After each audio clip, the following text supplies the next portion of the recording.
Ok, vamos a continuar con el seminario. La mesa número 2 se trata de delincuencia juvenil, causas y consecuencias. Tenemos una mesa de lujo. ¿Cómo está esto? Tenemos en primer lugar al doctor Ernesto Aguayo Telles. El doctor Ernesto Aguayo es doctor en economía por Rice University. Tiene especialidad en desarrollo regional y en economía laboral. Es licenciado en economía por la Universidad Autónoma de Nuevo León. Cuenta con estudios postdoctorales de la Universidad de California en San Diego y en Rice University, y ha sido director de los Centros de Investigación Económicas en la Universidad Autónoma de Nuevo León y subdirector de estudios de posgrado de la Facultad de Economía de la Universidad Autónoma de Nuevo León.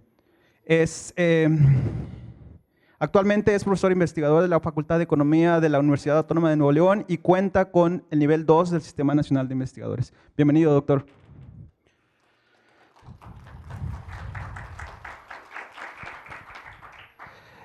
Tendremos después la participación de la doctora Patricia Murrieta Cummins. La ponencia es Marginación, Violencia y Grupos Callejeros.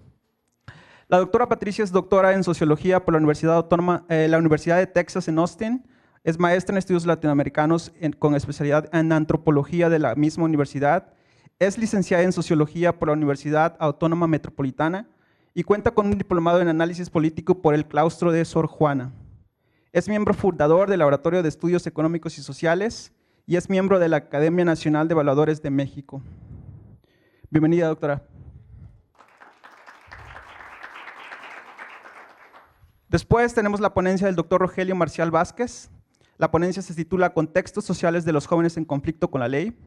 El doctor Rogelio Marcial es profesor investigador titular adscrito al Departamento de Estudios de Comunicación Social del Centro de Estudios de Ciencias Sociales y Humanidades de la Universidad de Guadalajara. Es también miembro del Sistema Nacional de Investigadores con nivel 2. Bienvenido, doctor.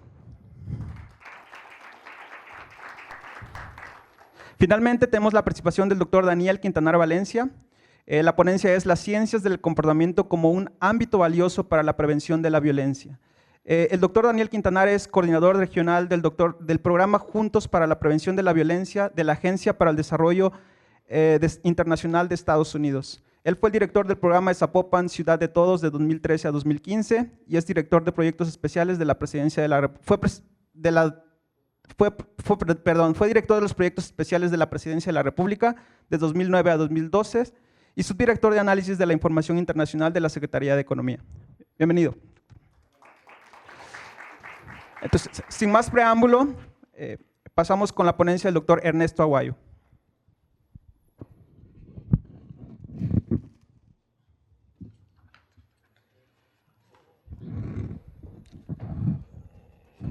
Bueno, muchas gracias al centro por la invitación, al doctor Willy Cortés. Pues yo soy economista y es cierto que los economistas hemos empezado a analizar los temas de violencia más recientemente. Mucho de ello es por nuestra formación utilizar bases de datos que no estaban disponibles hace mucho tiempo. Pero sí pienso que es una manera de complementar el conocimiento que ya se ha trabajado durante muchas décadas y ahora el trabajo de bases de datos nos permite complementar este conocimiento. Voy a tratar de ser lo más breve posible. Pasamos a la siguiente. Filmina, por favor. Bueno, es delincuencia y juventud, son los vecinos de ninis más propensos a sufrir algún tipo de delito, un estudio para Monterrey, México.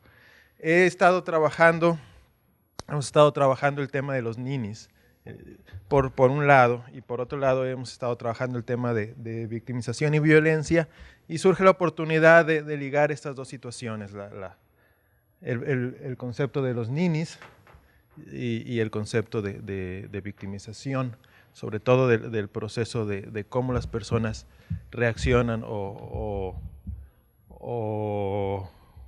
se comportan ante una situación de victimización. La siguiente, utilizamos, según la ENVIPE como introducción, el 28% de los hogares, al menos una persona fue víctima de delito, principales delitos, robo total o parcial, asalto, extorsión, robo en casa, habitación. Y los principales lugares son en la casa y en la calle. En lugar de trabajo es lo siguiente. Pasamos a la siguiente, por favor. nosotros en la ciudad de Monterrey no es la excepción y nosotros realizamos una encuesta en 2009-2010, una encuesta de 1,400, 1,500 personas en el área metropolitana de Monterrey. De hecho, también es una encuesta que realizamos con un proyecto en Guadalajara y en Guanajuato. Y algunos de los profesores aquí presentes trabajaron en esa encuesta.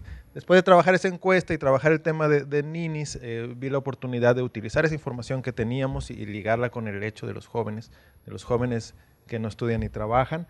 Esta encuesta sobre victimización y violencia, que yo llamé ENVI, dice que en el 22% de los hogares del área metropolitana al menos una persona fue víctima de delito.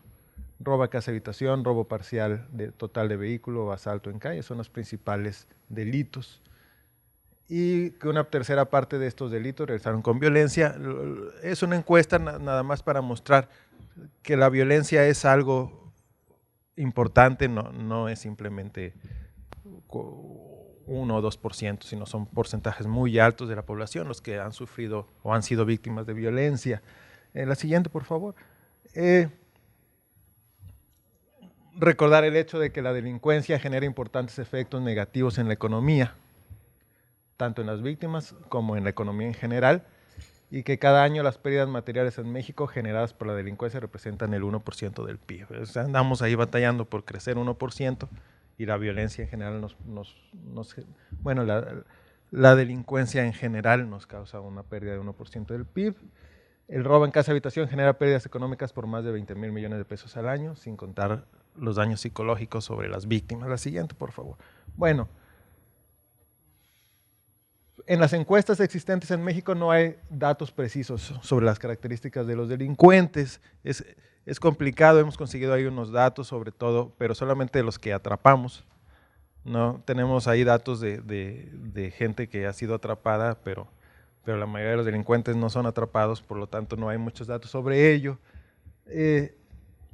Se piensa, o se ha generalizado, se ha comentado que la mayoría de los delincuentes son jóvenes. De hecho, hay mucha investigación que apunta en esa dirección. Es una idea generalizada. Y también hay otra idea, que la falta de oportunidades en educación y empleo para dichos jóvenes es una de las principales causas de que se vuelvan delincuentes, y hay toda una literatura en este sentido. Estas dos ideas, la idea de que la mayoría de los delincuentes son jóvenes y la idea de que la falta de oportunidades hace que los jóvenes se vuelvan delincuentes, pues nos lleva a este pequeño ejercicio que trata de probar si hay alguna relación entre los jóvenes, la falta de oportunidades y la delincuencia. La siguiente, por favor. Sí. Un poco más de literatura. Existe una relación positiva entre delincuencia y condiciones. La anterior, perdón. Bueno, es más literatura. La falta de oportunidades laborales fomenta la realización de actividades criminales en los jóvenes. Hay una serie de literatura. Y los jóvenes que han sido arrestados tienen mayores dificultades para encontrar trabajo, generando un círculo vicioso entre delincuencia y desempleo. Es un poco la introducción al problema. Siguiente, por favor. Ahora, también cabe abrir un pequeño paréntesis para definir lo que es un nini. Hemos estado trabajando primero porque hay una definición muy vaga de lo que es un nini. Nosotros hemos estado trabajando en una propuesta más sólida. Un joven, primero la edad de 15 a 24 años, que es discutible, que no estudia ni trabaja, pero sobre todo, además, no se dedica a los quehaceres del hogar, no está pensionado ni se encuentra discapacitado de manera temporal o permanente. Es decir, un nini no es una persona que no estudia ni trabaja. Un nini es una persona que no realiza ninguna actividad que genera un beneficio para la sociedad. Cualquiera que éste sea, ya sea como ama de casa, ya sea como cuidando a un familiar, o ya sea como participando en actividades comunitarias. Estas actividades que puede realizar un joven que no estudia ni trabaja, no lo deberíamos considerar un nini. Un nini debería ser, o debemos considerar un nini como aquella persona que ha perdido la esperanza en las oportunidades que le podría brindar su entorno social. Que no estudia porque ¿para qué? Que no trabaja porque ¿para qué? Que no hace ninguna actividad por la sociedad porque no tiene sentido. Entonces, dicho esto, tenemos que puntualizar que el problema no es el joven. O sea, ser nini es una consecuencia. Y el joven no busca ser nini. El ser nini es una consecuencia de la falta de oportunidades en su entorno, de la falta de esperanzas en su entorno. Entonces, no es que hay que criminalizar al nini, sino al contrario. Hay que buscar cómo proveer oportunidades para que los jóvenes no se encuentren sin querer en una situación de desventaja, en una situación de falta de oportunidades y de falta de esperanzas. En México hay alrededor de 900,000 jóvenes en estas condiciones de desesperanza, según los datos que hemos podido sacar de las encuestas nacionales de ocupación y empleo y tanto del Censo de Población y Vivienda, en donde después de varias preguntas terminamos encontrando que no realizan ninguna actividad. Solamente va a las tortillas una vez al día. ¿Qué haces? ¿No? ¿Contribuyes en los quehaceres domésticos? Sí. Muy bien. ¿Qué haces? Voy a las tortillas. ¿No? Bueno, entonces ahí ya consideramos que no está contribuyendo realmente. Y en el área metropolitana de Monterrey hay alrededor de 300,000 jóvenes en estas mismas condiciones. Bueno, siguiente, por favor. Dicho esto, los problemas de victimización y violencia y definiendo a un nini en este sentido, en este contexto, el objetivo de este trabajo fue investigar si la inseguridad que viven las familias en el área metropolitana de Monterrey es consecuencia, al menos en parte, del número de jóvenes que no estudian ni trabajan, que viven en su alrededor. La idea es que si un hogar vive en una colonia o en un vecindario donde hay muchos ninis, la probabilidad de que este hogar sea víctima de delito sea mayor. La gran mayoría de los delitos suceden en el hogar o en la calle. También suceden fuera, y aquí en la entrevista, en la encuesta se le decía a la persona, ¿usted ha sido víctima de algún delito? Sí. Okay, si es robo a casa, pues fue en ese mismo vecindario. Si fue robo a vehículo, no necesariamente es en ese mismo vecindario, y si fue un robo en la calle, tampoco necesariamente fue en ese vecindario. Sin embargo, nuestra capacidad para manejar tanta información de lugares está restringida, y asumimos que un hogar es víctima de delito, asumimos que el delito pudo haber sido o en su hogar o alrededor de su hogar o en cualquier otro lugar, pero esperamos que sea más probable que haya sido o en su hogar o alrededor de su hogar. Y específicamente queremos conocer cómo el porcentaje de ninis que viven en el vecindario afecta la probabilidad de un hogar o alguno de sus miembros que sea víctima de algún tipo de delito. Siguiente, por favor. Ok, utilizamos información de esta encuesta que tiene 1,544 hogares, fue realizada en 2009 y se complementa con el Censo de Población y Vivienda del 2010. Ahí hemos estado tratando de actualizar esta investigación, sin embargo, nuestro problema es con los datos de los ninis por AGEP, que eso solamente los podemos sacar del Censo de Población y Vivienda, porque es un microdato específico por AGEP, por área geoestadística básica, que es parecido a una colonia. Y la única fuente de información a nivel AGEP es el Censo de Población y Vivienda, y pues tendríamos que esperar hasta el 2020 para tener nuevamente esta dinámica de los ninis por colonia. La ventaja de esta encuesta es que está hecha por varias facultades, entre ellas aquí en la Universidad de Guadalajara y también en la Universidad Autónoma de Nuevo León. Y nosotros sabíamos exactamente en un proceso de muestreo aleatorio, seleccionábamos AGEPs y hacíamos 4 encuestas por AGEP. Entonces hay una serie de AGEP seleccionados. Entonces tenemos la información de 4 hogares en cada AGEP, alrededor de 400 AGEPs. Y aparte la información del Censo de Población, donde nos permitía saber cuántos ninis había en cada uno de estos 400 AGEPs que nosotros habíamos seleccionado aleatoriamente. De ahí la información del Censo de Población y Vivienda por AGEP. Siguiente, por favor. Ok, gracias. Un poquito para contextualizarlo en el modelo teórico. Primero hay la más popular del sentido teórico de las teorías, es la teoría del crimen. La idea desde el punto de vista económico es que el delincuente maximiza sus ganancias y para eso busca víctimas las cuales sea más fácil de delinquir. Por otro lado, también busca delitos en donde le sea más difícil que lo atrapen y también delitos en donde la ganancia de ello sea mayor y también delitos en donde la pena sea menor. Entonces, después de un proceso interno de maximización, el delincuente encuentra ciertas características que prefiere para cometer el delito. Es ahí en donde los hogares también observan ese comportamiento del delincuente y en cierta manera tratan de mandar señales contrarias. Es decir, yo soy una víctima, pero lo que puedes obtener de mí es poco redituable, me visto con bajo perfil. Si te tratas de meter a mi casa es más probable que detonen la alarma o que te pesque o algo, entonces trato de poner alarmas o llaves o candados o perros. Lo que hay adentro de mi casa el delincuente no lo conoce, pero podría tener una idea dado del tamaño de la vivienda o el número de vehículos, que también hace que el delincuente decida o no. Entonces, es lo que vamos a modelar este proceso de toma de decisiones en el comportamiento de los delincuentes y de las víctimas. Otras teorías muy importantes para complementar la teoría del crimen, que ya hemos platicado esta mañana, es, por ejemplo, la teoría del desorden social. Si un vecindario está muy descuidado, es más probable que haya o que se cometan delitos. La teoría de la desorganización social, si los vecinos no hablan entre ellos o si no hay una relación ahí de amistad entre vecinos, es más probable que se cometan delitos. Y agregamos, no son todas las teorías, pero agregamos para nuestro análisis una teoría espacial. Efectos espaciales de la delincuencia, la probabilidad de que un hogar sea víctima de delito también depende no nada más de los niveles de delincuencia del vecindario donde vivo, sino también de los vecindarios adyacentes. Hay un efecto espacial de la delincuencia. Siguiente, por favor. Entonces, tratando de modelar con la poca información que tenemos de nuestras encuestas,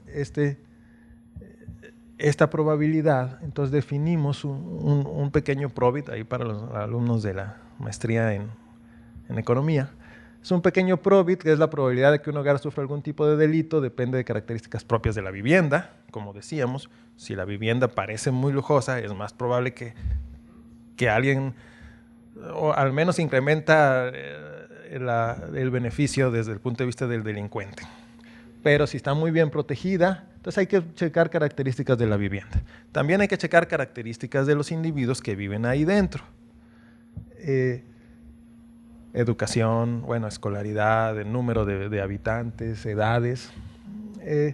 También características del vecindario, si está muy grafiteado. No tenemos tanta información, pero el Censo de Población y Vivienda y además un trabajo del INEGI que va de la mano con el Censo de Población y Vivienda nos indica si hay parques, si hay escuelas, si hay bares. Bueno, por ahí hay una pregunta de que si había bares o si había escuelas. También le preguntamos en nuestro cuestionario si había escuchado detonaciones de fuego, si había pandillas, si había ciertas características del vecindario. Y además, características del vecindario que sacamos del Censo de Población y Vivienda es el desempleo de la JEP, el porcentaje de madres de familias solteras, el porcentaje de familias que no tienen acceso a servicios de salud, y sobre todo el porcentaje de jóvenes de entre 15 y 24 años que no estudian, ni trabajan, ni realizan ninguna otra actividad para la sociedad. En términos un poquito más de terminología, hay dos errores, un error de vivienda, del hogar, y otro error que comparten todas las viviendas del mismo JEP, y se incluyen efectos fijos por municipio del área metropolitana de Monterrey. Siguiente, por favor. Ya el siguiente, hablamos de las variables que incluimos, que tratan de empatar partes de las teorías que hemos platicado, y en efectos espaciales del vecindario, características del vecindario. Siguiente, por favor. Ok, y pues a los resultados, más vale pronto. Este es un probit, se presentan los efectos marginales, tenemos 1481 observaciones. Tenemos algunas características del hogar, como el tamaño del hogar, el tipo de vivienda, número de cuartos, número de vehículos, todas ellas están relacionadas número de cuartos vehículos están relacionados positivamente, como esperábamos. Pero recuerden, nuestro objetivo no es estudiar esto. Estos son solo controles. Nuestro objetivo es estudiar los ninis. Pero como esperábamos, si una casa parece tener cosas valiosas dentro, incrementa la probabilidad de ser víctima. Si tipo de vivienda era si es una casa contra un departamento o algún otro tipo de vivienda compartida, también las casas son menos vulnerables que los departamentos. Tener alarma. Aquí hay que tener mucho cuidado porque había muchas preguntas de que ¿usted tiene candado?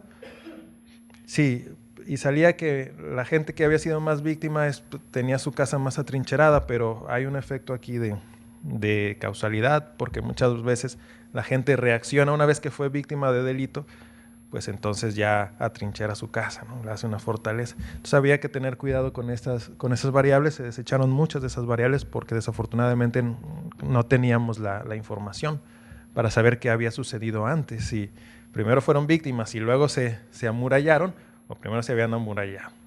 Sin embargo, tener alarma reduce la probabilidad de ser víctima. Características del jefe del hogar. En verdad, había muchas características que pusimos de los integrantes del hogar y encontramos que no afectaban la probabilidad de ser víctima de delito. Y en las características más relacionadas con tu entorno, vivir cerca de bar, vivir cerca de colonia conflictiva, que haya pandillas, incrementa la probabilidad de delito si se han escuchado disparos recientemente.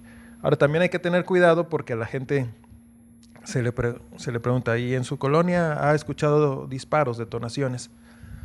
Es más, es también probable que la gente que ya fue víctima de delito ahora esté más al tanto de las cosas que sucedan a su alrededor. Y si alguien no ha sido víctima de delito, le preguntan, oiga, ¿y usted ha escuchado detonaciones?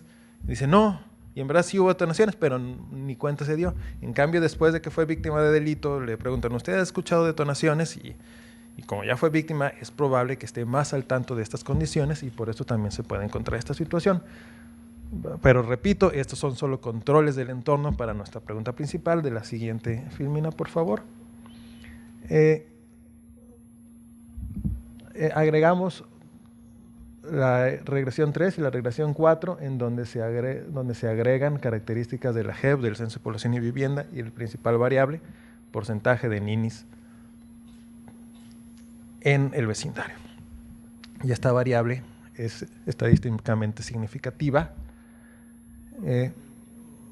Hay otra serie de características que también influyen: el porcentaje del PEA, desocupados, derechohabiencia, seguro popular, tener ciertas características, porcentaje de viviendas con refrigerador, que nos habla un poco de las características del nivel de bienestar económico del vecindario, número de plazas, número de iglesias. Pero lo importante aquí es que la variable del porcentaje de ninis es estadísticamente significativa. En la siguiente, por favor. En la siguiente se agregan, además de las características del vecindario, características de los vecindarios adyacentes. Bueno, esta es igual a la anterior, nada más que hice como que el zoom para que se pudiera ver. Y este es con las características de vecindarios adyacentes. El porcentaje de ninis en los vecindarios adyacentes no afecta la probabilidad de ser víctima de delito en mi hogar. Únicamente el porcentaje de ninis en este vecindario. No lo muestran, cometí el error de no ponerlo en esta tabla, pero el porcentaje de ninis en mi vecindario sigue siendo estadísticamente significativo, y fue significativo para más de 30 regresiones en donde yo metí diferentes variables, pruebas de robustez y el porcentaje de ninis seguía siendo significativo. En la siguiente, por favor. Bueno, las características del entorno tienen un efecto importante en la probabilidad de que los hogares sean víctimas de algún delito: cercanía a bares, vulnerabilidad económica y social de los vecinos, falta de oportunidades para los jóvenes. El resultado de la variable de interés en particular es, después de controlar por todas estas características de la vivienda, de las personas que viven dentro de la vivienda, de las características del vecindario y de características de vecindarios adyacentes, aún así podemos afirmar que en promedio un incremento en el porcentaje de ninis en un punto porcentual incrementa la probabilidad de que las viviendas cercanas o las viviendas de ese vecindario sean víctimas de un delito en 1.5 puntos porcentuales, que es un indicador importante, o es un efecto importante. Siguiente, por favor, y última. Bueno, entonces, lo que hay que puntualizar aquí es, tenemos evidencia para decir que la existencia de jóvenes que no realizan ninguna actividad está relacionada con la probabilidad de que los hogares de esos vecindarios sean más víctimas de delitos. Los jóvenes no son los culpables, eso lo dije desde el principio, pero sí se pueden hacer muchas cosas para sacar a los jóvenes de esta condición de nini. Si los problemas de desatención que acogen a los jóvenes no se corrigen, se esperaría, según los resultados de este ejercicio, un incremento en los índices de delincuencia en el país y una disminución importante en los niveles de bienestar de sus habitantes. Y es un llamado a definir políticas públicas transversales para atender los problemas de la juventud, principalmente la provisión de oportunidades educativas y laborales. Pero, ¿qué es la provisión de oportunidades educativas y laborales? Tiene que ver, no nada más es eso, también atención a problemas como drogadicción y fertilidad. Hay muchos problemas de la juventud, yo creo que hay muchas personas con mucha más información que yo para atender los problemas de los jóvenes. Este ejercicio lo que hace es puntualizar un efecto estadísticamente ligado y sobre todo, desde el punto de vista de mi estudio a los ninis, es buscar proyectos para recuperar la confianza de los jóvenes en la sociedad como medio de su crecimiento integral de largo plazo. Bueno, muchas gracias.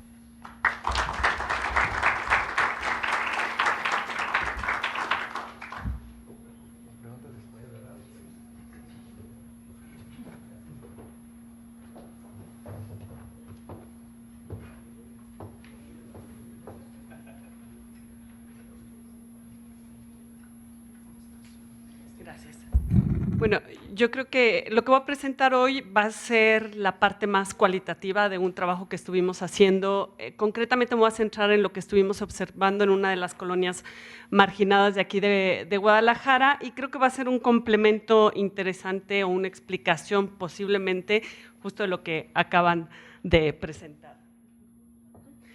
Nada más, algo bien importante del trabajo que nosotros realizamos fue cómo se llegó, a diferencia de haber llegado con una teoría y llegar con toda una estructura preliminar del trabajo que se estaba realizando, en realidad esta investigación resultó de una serie de visitas a la colonia y de trabajo con jóvenes y con niños que de repente nos empezaron a dar lugar a otro tipo de preguntas y a otro tipo de cuestionamientos. Nosotros inicialmente el trabajo que resultó en esta información que aquí estoy presentando partió de un ejercicio preliminar con niños donde ellos elaboraron un diagnóstico sobre el respeto a sus derechos que hicimos en 2008, 2010, ya no recuerdo bien, y que le siguieron otros trabajos similares en otras colonias y luego regresamos otra vez, o bueno, seguimos trabajando en Santana Tepetitlán y empezamos a trabajar también con niños. Entonces, nuestro primer motivación o parte de lo que estaba sucediendo y lo que ha estado empujando a la política pública a incorporar otras voces, tanto de niños como de adolescentes, es que tenemos unas percepciones muy desde arriba hacia abajo de lo que está pasando con los jóvenes, ¿no? Y en ese sentido aquí sí me voy a atrever a decir, ponemos la etiqueta de ninis cuando no entendemos realmente el proceso que está sucediendo, ¿no? Entonces lo que nosotros queríamos era, vamos a buscar una percepción diferente y, bueno, tomar en cuenta todo este desconocimiento que hay. Los grupos son mucho más heterogéneos, las relaciones son mucho más heterogéneas y las situaciones de lo que a veces creemos, y entonces el objetivo era tratar de entender a mayor profundidad los procesos que se estaban observando en lo cuantitativo. Entonces, nuestro primer objetivo, tal cual y simple, fue vamos a la colonia a tener una visión sobre los jóvenes y adolescentes desde los jóvenes y los adolescentes. La siguiente. Entonces, partimos así de dos preguntas generales: ¿cuáles eran los principales problemas que enfrentaban los jóvenes? Queríamos traducir esto en opciones de política pública y posteriormente, o como complemento a esa pregunta, cómo incidían estos problemas en la pobreza que estaban enfrentando los jóvenes. Si bien Santana Tepetitlán es un polígono, una colonia que es considerada de alta marginación, el problema por lo cual está etiquetada como tal tiene que ver más con la violencia que realmente con los niveles de pobreza. Entonces se hicieron, ¿puedes pasar a la otra, por favor? Bueno, pásate tantito a la otra. Ajá. Entonces, lo que hicimos fue, se hicieron varios trabajos de manera simultánea, se hicieron levantamientos de encuesta en hogares, se hizo todo un análisis sobre las condiciones de la colonia y además se estuvieron haciendo trabajo cualitativo. Se hicieron encuestas grupos de enfoque con adolescentes, adultos, niños, entrevistas a informantes claves y además se retomaron los diagnósticos participativos que hicimos en 2 periodos diferentes, que fue en 2010 con 200 niños en las escuelas de Santana y después con 60 jóvenes en 2013, tanto pandilleros como, bueno, jóvenes de grupos callejeros, jóvenes de grupos políticos y jóvenes de grupos religiosos. ¿Nos regresamos? Entonces, a partir de todo lo que observamos, de repente platicándonos y explicándonos lo que nos estaban diciendo los jóvenes, pues, y en ese momento como muy metida precisamente en todo el trabajo de Duflo y de Banerjee y toda la idea de la trampa de la pobreza, de repente fue así como, bueno, este modelito explica perfectamente lo que está sucediendo. No me voy a meter al modelo, no me voy a meter, es una cuestión muy simple, no es un modelo, es simplemente una forma de interpretar una realidad, pero de ahí partimos de alguna manera para hacer un acomodo inicial de esta información tan abrumadora que estábamos encontrando en el trabajo de campo. Entonces, lo que nosotros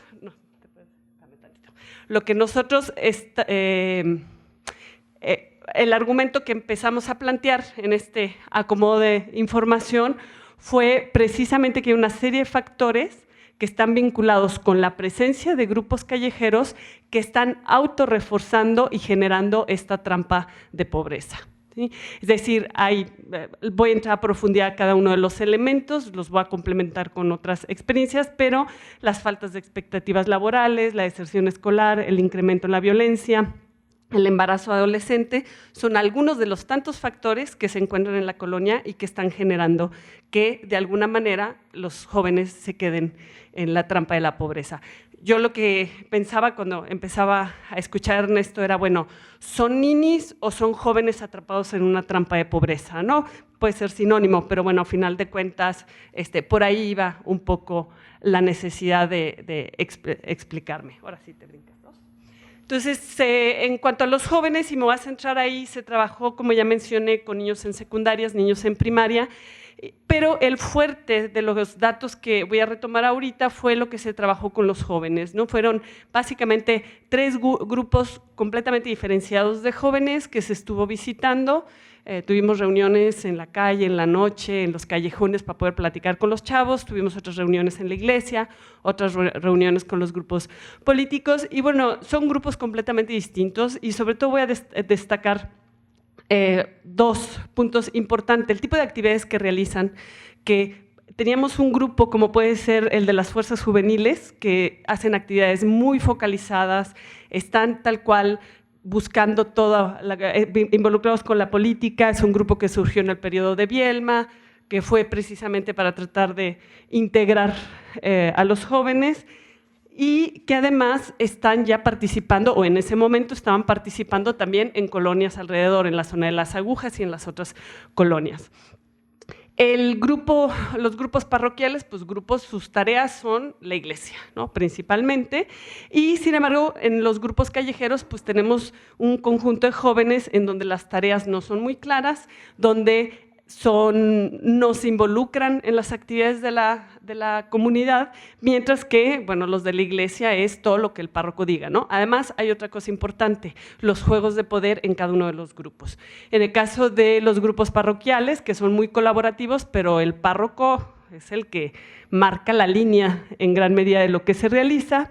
En el caso de las fuerzas juveniles, pues hay una estructura jerárquica muy clara y muy precisa y hay toda una serie de mandos a los cuales se responden, que en su momento llegaban hasta el presidente municipal. Y en el caso de las pandillas, bueno, hay una identidad sumamente fuerte, sin embargo, no hay una asignación clara de funciones y estas cambian mucho, los roles entre ellos, o sea, son organizaciones mucho más, es curioso, algunos autores dicen son organizaciones más institucionalizadas, pero al mismo tiempo, en el término en que de repente lo podemos entender en términos de la sociología, no son tan estructuradas, ¿no? Entonces, lo que nosotros nos encontramos ahí en Santa Ana y lo que nos tocó ver a lo largo de los años fue un aumento muy grande en el consumo de drogas y el alcohol, una mayor presencia de grupos callejeros, incluso ayer me metí otra vez por curiosidad a las redes, y fue ver grupos nuevos, ¿no? Siguen surgiendo grupos, el aumento en la deserción escolar sigue siendo un problema enorme y bueno, la pobreza, a pesar de lo que decía que no es de los polígonos más pobres de la zona metropolitana, sí es un polígono con problemas fuertes, sobre todo tienen problemas muy fuertes en materia de hacinamiento. Okay. Nada más un poquito para que se vea, la zona es una zona muy pequeña, este es un ejercicio que hicimos en 2014 con las pandillas y bueno, si ustedes pueden ver más o menos los territorios, pues está toda la colonia ocupada. Y este es un vil ejemplo de ejemplos que tenemos en Tlaquepaque, en Tonalá, en Guadalajara, o sea, estamos en zonas que están bastante fragmentadas, divididas territorialmente y en donde, de alguna manera, los jóvenes viven día a día tratando de encontrar alternativas. Okay. Entonces, lo que voy a empezar a hacer es cómo vi o cómo puedo interpretar hoy por hoy este fenómeno o este proceso precisamente de llegar tal vez a no estar haciendo nada, a no estar trabajando, a no estar estudiando y hasta donde es una trampa donde sí podemos intervenir, podemos dar el pequeño empujoncito y ayudar a que salgan de la pobreza. Algo que encontramos desde los niños pequeños hasta los más grandes es esta visión que tienen del futuro. O sea, los chavos es como, ¿para qué estudio? ¿Para qué sigo si realmente no tengo muchas alternativas? Nosotros lo que creemos que una de las cosas que influyen mucho y que ya lo empezaron a mencionar es la construcción que hacen los jóvenes sobre las expectativas que pueden tener a futuro.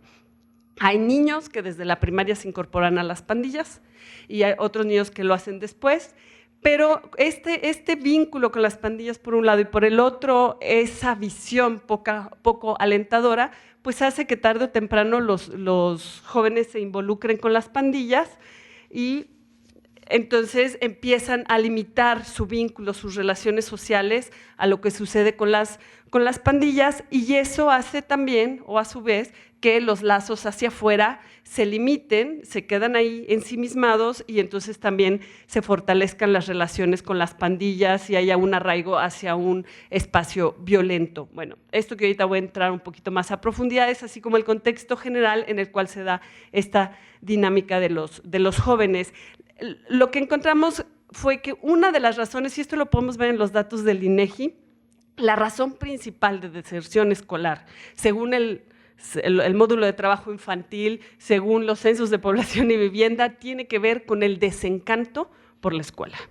No es nada más la pobreza, o sea, el desencanto, el desinterés por estudiar, la falta de expectativas es una razón que está incidiendo muy fuerte en la deserción de las escuelas y esto mismo lo encontramos en Santa Ana y además lo que decían los jóvenes es, pues si voy a ser albañil o voy a trabajar en servicio doméstico, porque ahí la gran mayoría de la población hace eso, da servicios a las colonias de bugambilias, a las colonias que están aledañas, entonces ellos decían, ¿para qué? Entonces, lo que nosotros identificamos es que hay muchos factores que están limitando la posibilidad de estudiar de los jóvenes. Por un lado, no podemos negar y definitivamente hay una fuerte asociación con la pobreza. O sea, no, como decían, cuando estamos discutiendo estos otros aspectos, no quiere decir que estemos negando la pobreza. Tienen necesidad de trabajar, pero muchos trabajan y estudian al mismo tiempo, ¿no? Sin embargo, en estos contextos violentos, pues,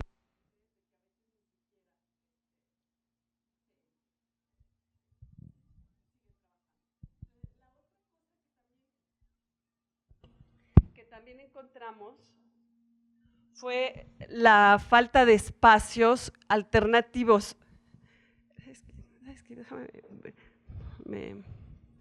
Bueno, está bien. La falta de espacios, ¿a qué me refiero con una falta de espacios? Los jóvenes reportaban que no tenían otra actividad que hacer. Bueno, o sea, ¿qué puedo hacer en las tardes? ¿O qué puedo hacer? Si no puedo ir a la escuela ahorita, ¿qué otra cosa puedo hacer? Entonces, no era que no quisieran hacer nada, es que tampoco tenían opciones incluso de actividades culturales, o la falta también de espacios en términos del problema educativo. O sea, no hay escuelas para que los niños atiendan. Cuando terminaban la secundaria, muchos de los chavos dicen, ¿para qué sigo si no voy a poder entrar a la preparatoria?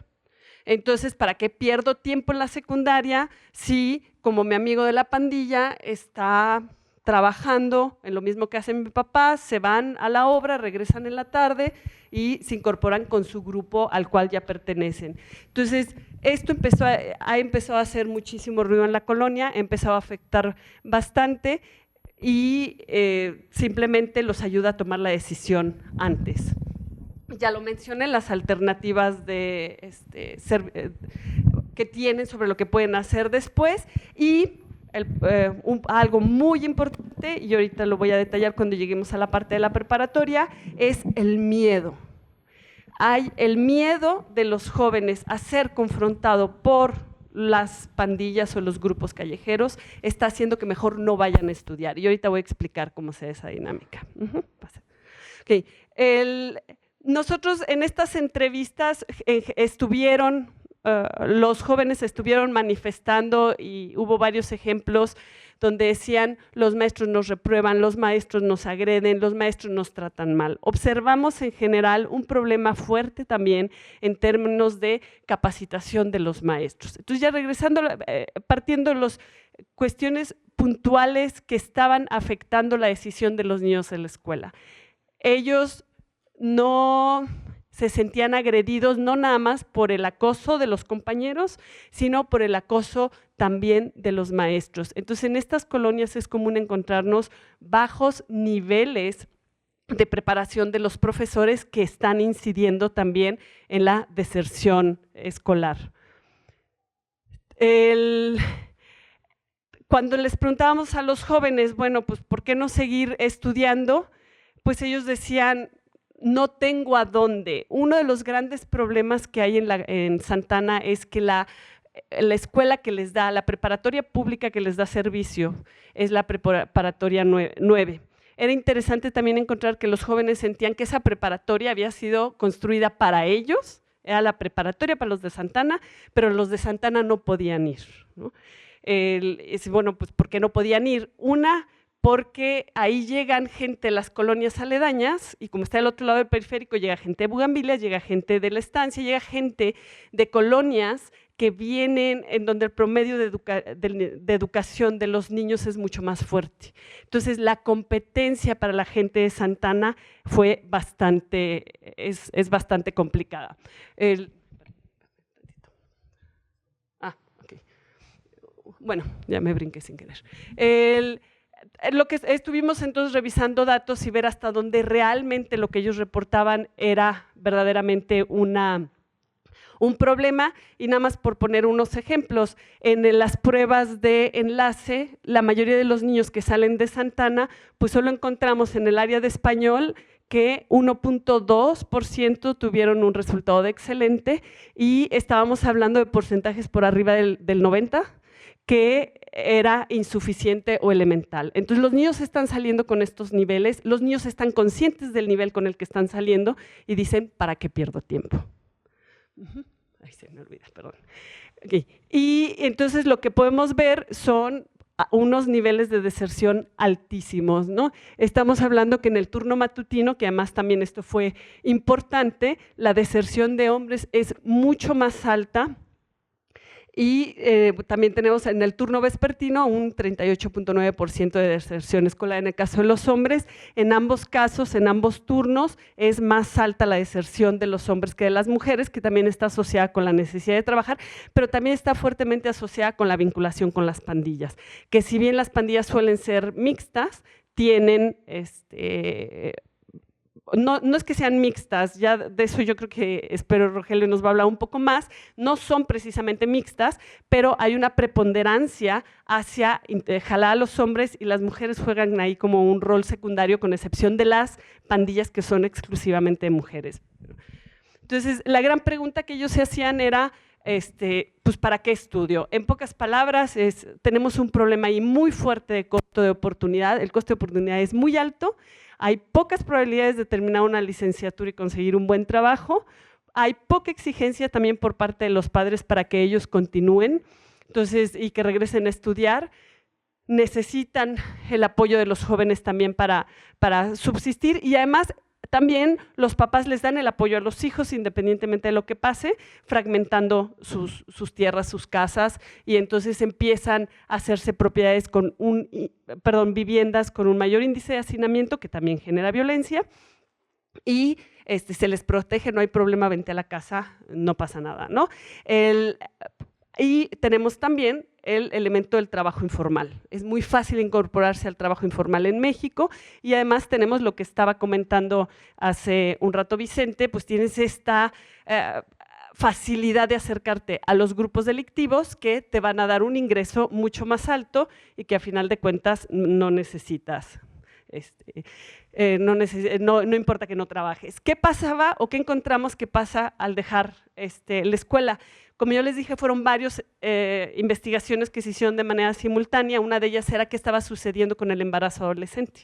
Y lo que encontramos es que el embarazo no es que aumentara porque estaban no es que dejaran la escuela por el embarazo. En realidad lo que sucedía es que ellos dejaban la escuela y después las chicas se embarazan, ¿sí? También encontramos una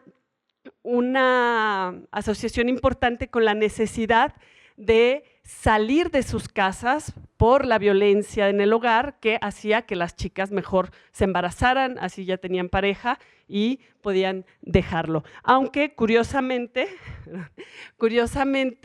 terminaban viviendo en la casa de los papás y se convertía en un problema generalizado en donde pues simplemente ahora la pareja hombre tenía que dejar la escuela si es que él hubiera querido seguir la escuela para poder ayudar en el mantenimiento de la casa. Entonces, bueno, y quienes llegaron a la preparatoria ya la libran, ya salen del problema de pobreza, pues resultó que no. O sea, a final de cuentas, también al llegar a la pobreza sí es cierto que disminuye la probabilidad de involucrarte en grupos delictivos, pero en la medida en que tú estás expandiendo el grupo de relaciones de amistad, en donde empiezan, y este es un factor que yo creo que es clave en términos de intervención, en la medida en que también empiezan a formularse otras expectativas. Cuando el joven logra brincar y salir a la preparatoria, su expectativa de vida se amplía de manera significativa. Entonces eso también ayudaba un poco a que se mantuvieran continuaran ahora sí por el camino del estudio y después el trabajo. Ya en la preparatoria tienen otros grupos y entonces el peso de pertenecer a una pandilla disminuye.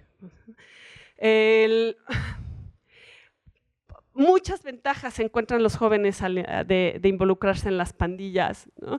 El sentido de pertenencia es fundamental, en los adolescentes se vuelve básico y la pandilla les da lo que no les da la escuela, les da la autoridad, les da el prestigio, les da el sentirse parte de algo que muchos de estos jóvenes no tienen en la escuela y que por eso deciden dejarlo. Hay más libertad y también hay más capacidad de autodeterminarse. Además, frente a la falta de oportunidades, pues es un mucho mejor escenario. Quiero acabar con este esquema, nada más. Yo sé que así traté de correr por todos los elementos, tal vez en algún momento confusos, pero espero que esto ayude un poquito a aclarar lo que se quería decir.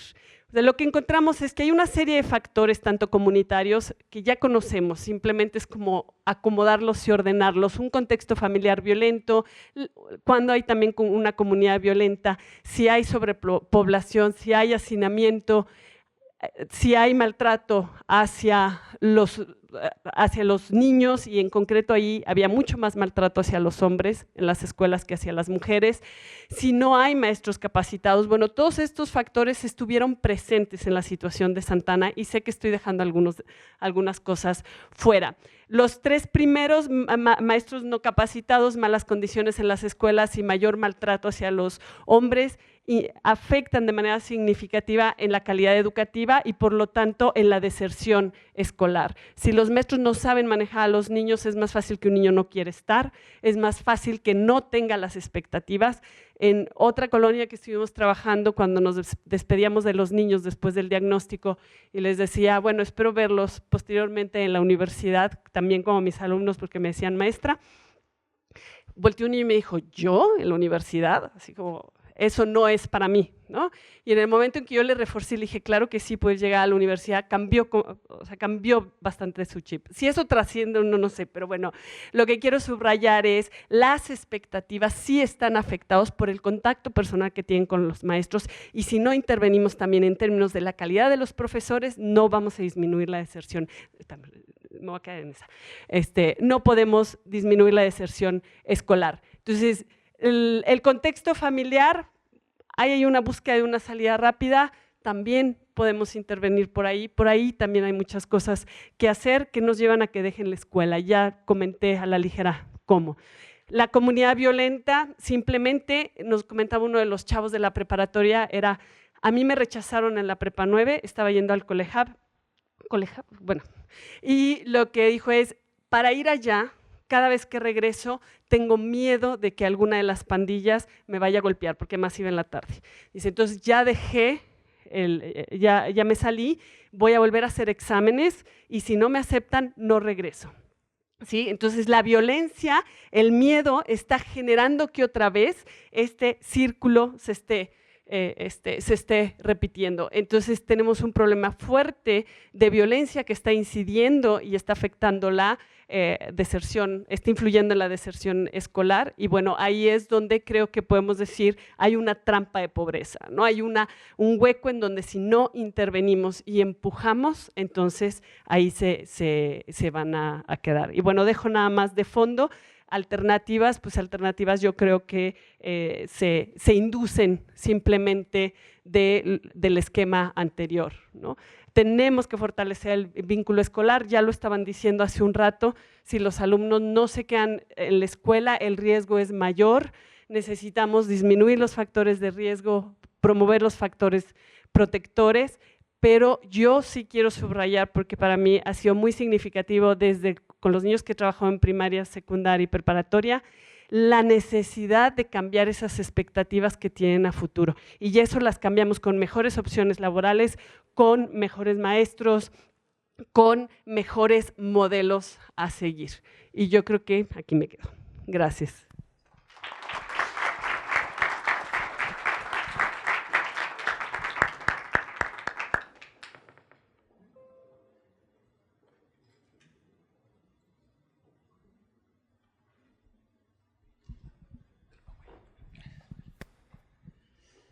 Bien, buenas tardes. Primero que nada, muchas gracias a la doctora Aurea Grijalva por la invitación para estar aquí, pero sobre todo muchas gracias a ustedes por estar aquí atendiendo, interesados y poniendo atención. Bien, lo que les voy a presentar aquí es tratar de hacer evidente un contexto general de los jóvenes que tienen conflicto con la ley, ¿no? Que se vincula directamente con lo que Patricia acaba de exponer, de jóvenes en barrios empobrecidos de la ciudad que están insertos en pandillas, y solamente quiero aclarar que este trabajo se hace a partir de un trabajo preventivo, es decir, trabajamos con pandillas que están en riesgo de insertarse en el crimen organizado, no con las que están insertas ahí. ¿Le damos la siguiente, por favor? Bueno, primero para entender esto, tenemos que contextualizar forzosamente la situación de violencia que hay en el país y de delincuencia organizada, ¿no? Donde efectivamente los jóvenes que están involucrados en la delincuencia, es decir, la gente que está involucrada en la delincuencia y la violencia son mayoritariamente jóvenes, tanto como víctimas como victimarios, son prácticamente su mayoría jóvenes, y esto hay que poner mucha atención, es como también decía Patricia, ya también decía Aguayo, sí te pedías Aguayo, no se trata de victimizarlos o criminalizarlos a ellos, pero sí de que es una realidad, y tenemos que atender a los jóvenes, ¿no? También podríamos decir que la inmensa mayoría de estos delincuentes son hombres, o son católicos, o son heterosexuales, y por eso no vamos a estigmatizar al heterosexual o al varón, sino simplemente es donde está incidiendo el problema, ¿no? Entonces, tenemos que poner atención en esto de los jóvenes. Bueno, ya me la cambiaste. No, nada más era una cuestión de cifras, del incremento de esta violencia. Son jóvenes que están involucrados de los dos lados de la guerra, incluso de víctimas colaterales, como se suele decir. Es decir, son jóvenes militares, policías, sicarios, agentes, delincuentes, víctimas directas y víctimas colaterales, que eso a mí me da mucho miedo que el gobierno lo use porque ya es un léxico de guerra, ¿no? Que efectivamente estamos en una situación de guerra. Y son procesos que tienen que ver con la judicialización y criminalización, para mí de tres cosas específicas. La juventud está criminalizada, está estigmatizada, o sea, ser joven es un problema en este país. La pobreza también, ser pobre es una cosa que no queremos ver y si la vemos la tratamos de borrar y el gobierno no hace nada al respecto. Y la disidencia social, ¿no? Entonces, cuando se juntan estas tres cosas, cuando eres un joven de estratos populares y se te ocurre ser distinto a lo que se espera, pues la criminalización viene muy fuerte. El caso más específico son los 43 estudiantes desaparecidos de Ayotzinapa, ¿no? Seguimos, ahora sí, por favor.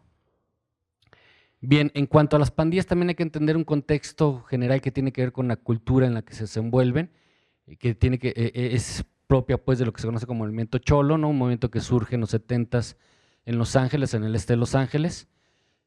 Tiene el antecedente del movimiento Pachuco y otro movimiento ahí de las ranas en los 60s en la frontera, pero lo importante aquí es que se crea toda una cultura asociativa, identitaria de jóvenes en los barrios mexicanos o latinos, tanto del lado del Río Bravo para el norte como del lado del Río Bravo hacia el sur, en todas esas ciudades. Y la siguiente, por favor.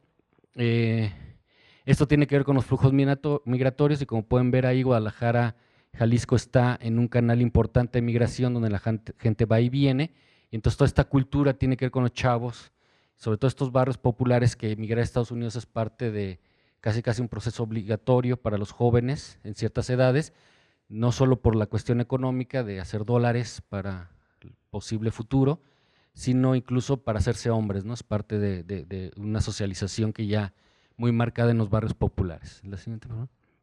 Entonces, toda esta zona queda influenciada, tiene que ver pues con esta cuestión de la migración en condiciones ilegales, ¿no? El término cholo hay dos versiones, se dice que viene la palabra cholo de náhuatl, que quiere decir sirviente, o paje, mozo, y es porque la mayoría de estos jóvenes que migran de forma ilegal ocupan empleos secundarios, o ya sea en la siembra, o en las gasolinerías, o en los restaurantes, en las cocinas, siempre son los ayudantes de.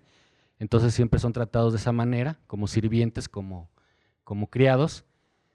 Y el otro origen habla de un léxico o un sociolecto cifrado entre ellos que utiliza la primera y última letra de las palabras para formar palabras nuevas, ¿no? Pero lo importante de esto es que es una cultura que está, digamos las tres reivindicaciones centrales o los tres pilares de su cultura y de su entendimiento es lo que llaman la vida loca. Yo digo de broma, no la de Ricky Martin, sino la vida loca de los barrios, de la violencia callejera, que hacen evidente lo que llaman ellos los tres puntos que se los tatúan o los grafitean en muchos lados, que ellos entienden que su vida tiene tres únicas salidas, o el manicomio, o la cárcel, o la muerte. Ellos saben perfectamente que andando en esto, en las pandillas, o acaban muertos, o acaban locos por el uso excesivo de sustancias prohibidas, o acaban encerrados en la cárcel, ¿no? Adelante. En ese contexto, pues, esta cultura tiene que ver con referentes de identidad muy fuertes y que ya tienen muchos años, referidos a la vestimenta, a la forma de vestir, ¿no? La indumentaria chola tiene que ver con una cuestión estética para ellos, pero son retomados los trabajos, es decir, por ejemplo, los tecatitos o los zapatos de una suela muy blandita, muy baja, es para los chavos que están en Estados Unidos trabajando como meseros o en la cocina, que están todo el tiempo parados, entonces son zapatos muy cómodos. Las pantalones o las camisas amplias es precisamente, sobre todo estas cuadradas de franela, es para los que trabajan en lugares donde hace mucho frío, ¿no? Porque venimos de un país tropical y los ponen a trabajar donde está nevando o algo así, entonces están muy tapados, los gorros, todo esto también. El paliacate, por ejemplo, también es para detener el sudor en la siembra, en los cultivos, nada más que ellos lo usan muy pegada a la nariz, muy abajo, porque es un referente de identidad ante la sociedad anglosajona racista hacia los mexicanos, y lo usan muy abajo para ver hacia arriba y entonces no ser sumisos, no bajar la cabeza, sino ver de manera directa a los demás para no sentirse inferiores. No, también todo el sociolecto, la manera de hablar, ¿no? Allá arriba a la derecha hay chavos haciendo señas con las manos, pero también es el graffiti, la forma de hablar, incluso chiflidos entre ellos para avisarse que viene la policía o para buscarse, todos los códigos que tienen los grafitis, etcétera, ¿no? El propio graffiti, que es territorial, a diferencia de los taggers que hoy vemos en la ciudad, en los lugares más evidentes, su graffiti es territorial, marca un territorio donde ellos se desenvuelven, y también todo el rollo que tiene que ver con los tatuajes, ¿no? Que también es cuestión de identidad en cuestiones mexicanas, en cuestiones de barrio, de calles, etcétera, ¿no? De identidades territoriales. La siguiente. Bien, les voy a contar entonces un poco el trabajo que hicimos, ya después de este contexto que tiene que ver con lo cultural. Es un trabajo que hicimos en 3 municipios de la zona metropolitana de Guadalajara. Empezamos en Zapopan, después en Guadalajara y en Tlaquepaque estamos terminando. Es a partir de dineros federales del Subsemun, y la idea es un trabajo preventivo, es un trabajo de investigación e intervención, de ver cómo está la situación de las colonias, qué problemáticas tienen, un poco de lo que ya habló Patricia para no extenderme mucho, pero sentarse con ellos, entonces hablar qué soluciones, qué alternativas pueden ver ellos, ¿no? Para salir hacia cosas productivas, hacia cosas que no tengan que ver con la delincuencia, pero que a ellos mismos les gustara, ¿no? Un poco la experiencia fue entender esto que ya Patricia habló muy bien, de este círculo, esta trampa de la pobreza, ¿no? Porque sobre todo el Ayuntamiento de Guadalajara nos decía o nos exigía que implementáramos talleres, porque ahorita van a ver los talleres que implementamos en términos de lo que les gusta a ellos, de hacer música rap, de graffiti, de trabajar con aerógrafos, etcétera. Y los funcionarios de Guadalajara nos decían que eso no servía para nada, que mejor les diéramos talleres que les sirviera como plomería, como albañilería. Y entonces yo ahí me peleé porque dije, cerrarlos ahí, ¿no? Tú como vives en un barrio popular, tu única opción es ser albañil, tu única posibilidad es ser fontanero, y a lo mejor hay otras salidas, ¿no? Entonces, como termina con este estigma y este círculo, entonces ahorita vamos a ver cómo los capacitamos. La siguiente, por favor. Bueno, trabajamos en esta zona, ya hablé un poco, trabajamos en Zapopan, Guadalajara y en Tlaquepaque. La siguiente, por favor. Y un poco en historia en cuanto a este movimiento, estas pandillas surgen a partir de los 70s en los barrios más populares de la ciudad. En los 80s crecen mucho y hay organizaciones como la BUSH, que es Barrios Unidos Sector Hidalgo, o la BU, que es Barrios Unidos en Cristo, de la Iglesia Católica, del Templo del Divino Preso en Oblatos, que hay ya una cierta organización, la BUSH más cultural la cuestión, son chavos que pertenecen al sector Hidalgo pandillas, pues están vinculados con estudiantes de la entonces Facultad de Filosofía y Letras de la UDG, y que empiezan a organizar semanas culturales y eventos culturales, y la BU, que a partir de la religión católica trata de separarlos del mundo callejero, y tiene albergues y tiene todo un proceso para desintoxicarlos y alivianarlos, ¿no? Y finalmente en estos últimos años, pues todo lo que tiene que ver el vínculo de muchos de estos grupos con el crimen organizado.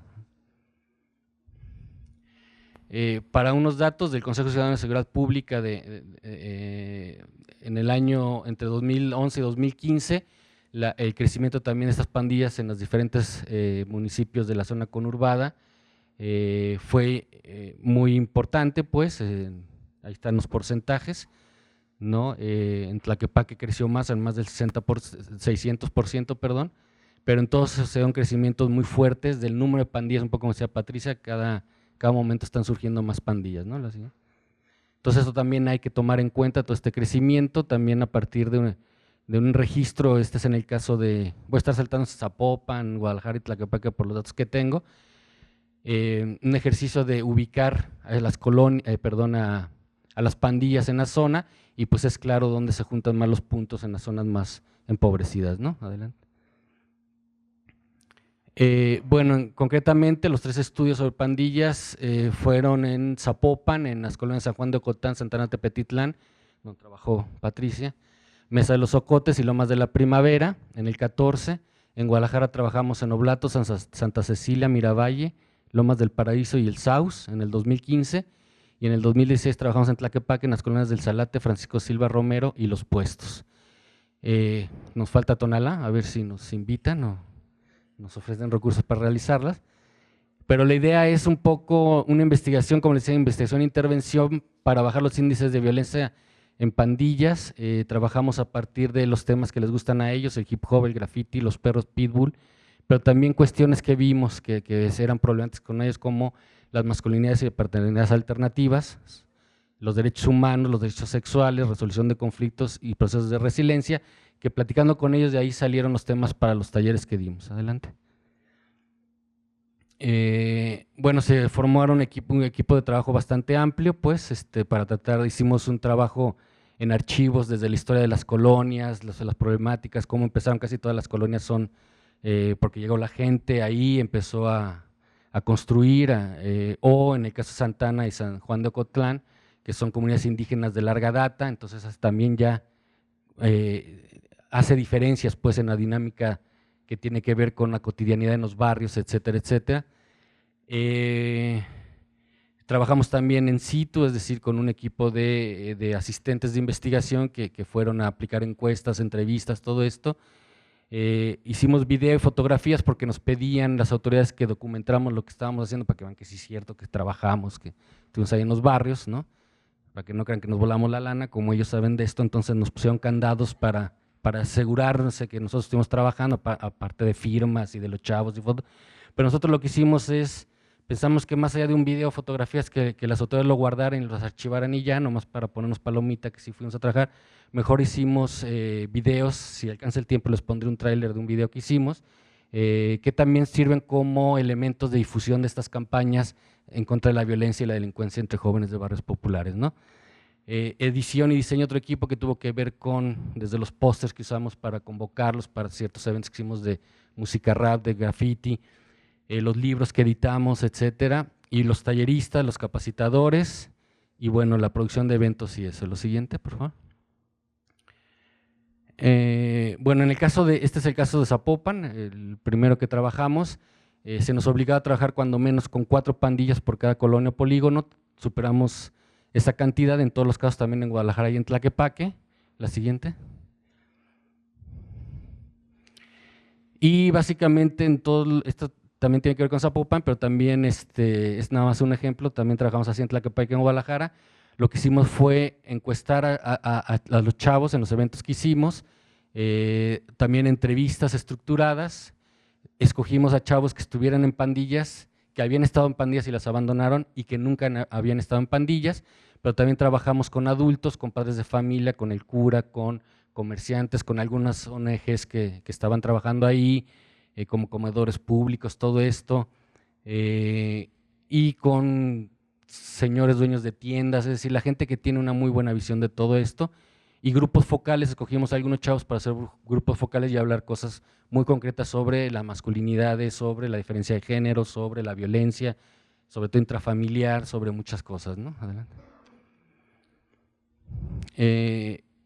Hicimos, según lo que les gustó a ellos y nos decían, hicimos concursos de rap, graffiti y de perros pitbull. El rap es algo que les encanta, ¿no? Todos tienen el sueño de 50 Cent o de Tupac Amaru, de ser pandillero y ser rapero y ser mundialmente famoso y volverse millonario y seguir estando con la pandilla, todo esto. Entonces estaban muy dispuestos a entrar a esto. Hicimos un concurso en cada colonia de los 3 municipios, solamente se les pidió que podían cantar de lo que quisieran, pero que no se iban a tomar en cuenta para el concurso los que hablaran de sexo, de drogas, de violencia. El concurso, el que ganaba los concursos, el proyecto, cada colonia que ganó el concurso, se le grabaron 1000 discos a cada proyecto, se les regaló para que ellos lo distribuyeran, para que fuera una inversión, semilla, lo que hicieron estos, en algunos casos que hemos visto en Guadalajara y en Zapopan, es que con la venta de estos discos compraron una laptop, micrófonos, algo muy elemental para hacer un estudio muy precario en sus casas, para seguir grabando, y esto ha ayudado porque invitan a otras pandillas a grabar, porque saben que con la pandilla de 3 cuadras más adelante tienen problemas, pero ahí hay un chavo que canta muy bien, que rima muy bien, y entonces empezaron a limar algunos conflictos, en algunos casos, para invitarlos a hacer un disco acoplado o algo, y ese era como ese sentido, aparte de que fuera algo que les guste, que sea algo productivo, pues. En el graffiti igual, los capacitamos con el manejo de aerosoles, de aerógrafos, y les abrimos los vínculos con gente donde pudieran trabajar con esto, desde talleres de pintura automotriz o cosas así, pero que pudieran aprovechar esto. Y los pitbull fue algo que también encontramos ahí, que tienen mucho gusto por estos perros, por la agresividad, ¿no? Los usan para pelearse con otras pandillas, para asaltar, ¿no? Incluso nos regalaron videos clandestinos de luchas, de peleas, de apuestas y todo esto.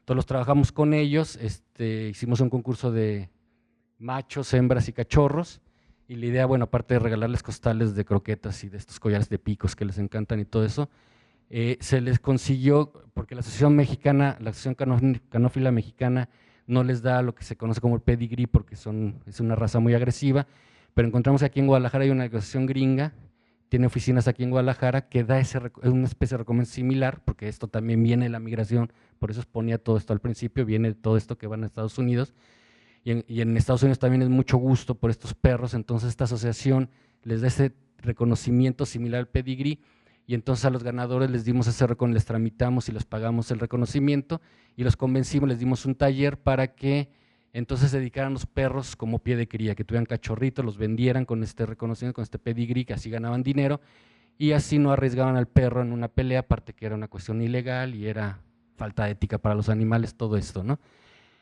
La siguiente, por favor. Ok, voy más rápido.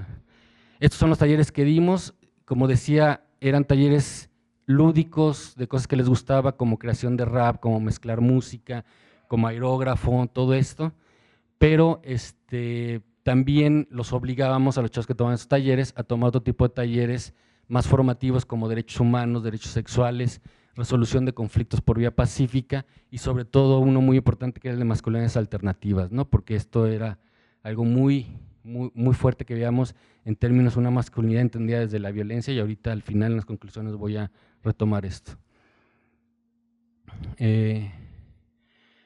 Capacitamos esto con estos talleres, el diseño del manual, contratamos a gente experta en los temas, los diseñadores los implementaron y el manual se quedaron en ayuntamientos para que lo sigan haciendo, pero capacitamos, es decir, los talleres se dieron tanto a jóvenes pandilleros como a policías de seguridad pública que hay en ayuntamiento, ¿no?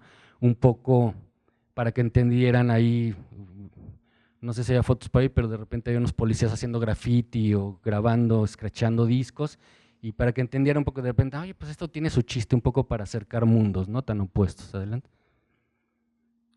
Bueno, estas son las portadas de los discos de Zapopan, ¿no? Se presentaron en Calle 2, ¿no? Se hizo un concierto para presentarlos, se llenó Calle 2 afortunadamente, en Guadalajara lo presentamos en otros espacios, en Tlaquepaque también, pues, adelante. Y se hicieron largometrajes, hasta ahorita llevamos 2, en Tlaquepaque no nos alcanzó la lana para hacer un largometraje porque nuestro querido director cobra mucho, entonces no nos alcanzó mucho. Pero en Zapopan hicimos Donde Moran los Sueños, búsquenlos en YouTube, lo pueden ver en YouTube así buscándolo, Donde Moran los Sueños. Si alcanza el tiempo, insisto, voy a tratar de poner un tráiler. Ese ya está en YouTube para que lo vean gratuitamente. El de Respeto y la Esquina es sobre las pandillas en Guadalajara, sobre todo la Florencia 13, que es una pandilla muy fuerte en Oblatos, muy violenta. Ese todavía no está en YouTube porque va a entrar a concursos y entonces no podemos difundirlo. Ya lo presentamos en el Colegio Jalisco, pero no podemos difundirlo masivamente hasta que acaben esos concursos que ojalá ganemos. Y bueno, el director fue Jonas González Iloldi, ¿no?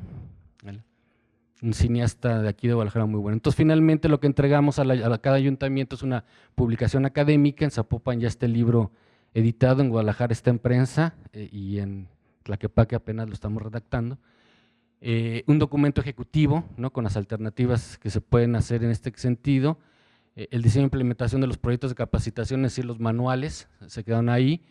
Realizamos una exposición fotográfica en el Colegio de Jalisco En el caso de Guadalajara ya no hicimos exposición porque nos dimos cuenta que nos gastamos mucha lana en hacer la exposición que duró 15 días en el Colegio de Jalisco, y entonces con ese dinero mejor hicimos un libro fotográfico que también editamos y que también va a ser ebook, o sea, electrónico, para difundirlo masivamente. Y realizamos 2 documentales en cada caso, uno, estos que les decía, donde moran los sueños y del respeto y la esquina, son más creación del director, más artísticos, con una argumentación cinematográfica, todo esto, y otro más técnico de cómo intervenimos, cómo llegamos, cómo platicamos, un poco para que los ayuntamientos tengan esta experiencia y lo puedan hacer, ¿no? Y la colección de los CDs, como una colección, pues, se grabaron videoclips de algunas canciones, nos sentamos el director, los chavos y nosotros a platicar qué canciones querían grabar y hacer un videoclip, pues, como querían hacerlo. Obviamente yo decía, pues en una limusina con chavas en bikini, con droga ahí. No se trata de eso porque es una campaña de tratar de ir en contra de esto, entonces hicimos algo más positivo. Y bueno, los conciertos de rap. Ya para terminar entonces, rápido acabo, los referentes de identidad, lo más importante, bueno, es una familia de que ellos dicen, es como tu familia de sangre, pero es una familia de calle. Entonces la idea no es acabar con las pandillas, porque es una asociación natural entre ellos con fuerte identidad, sino es evitar que esas pandillas caigan en cuestiones de delincuencia organizada, pero la intención no es acabar porque no se puede acabar con las pandillas.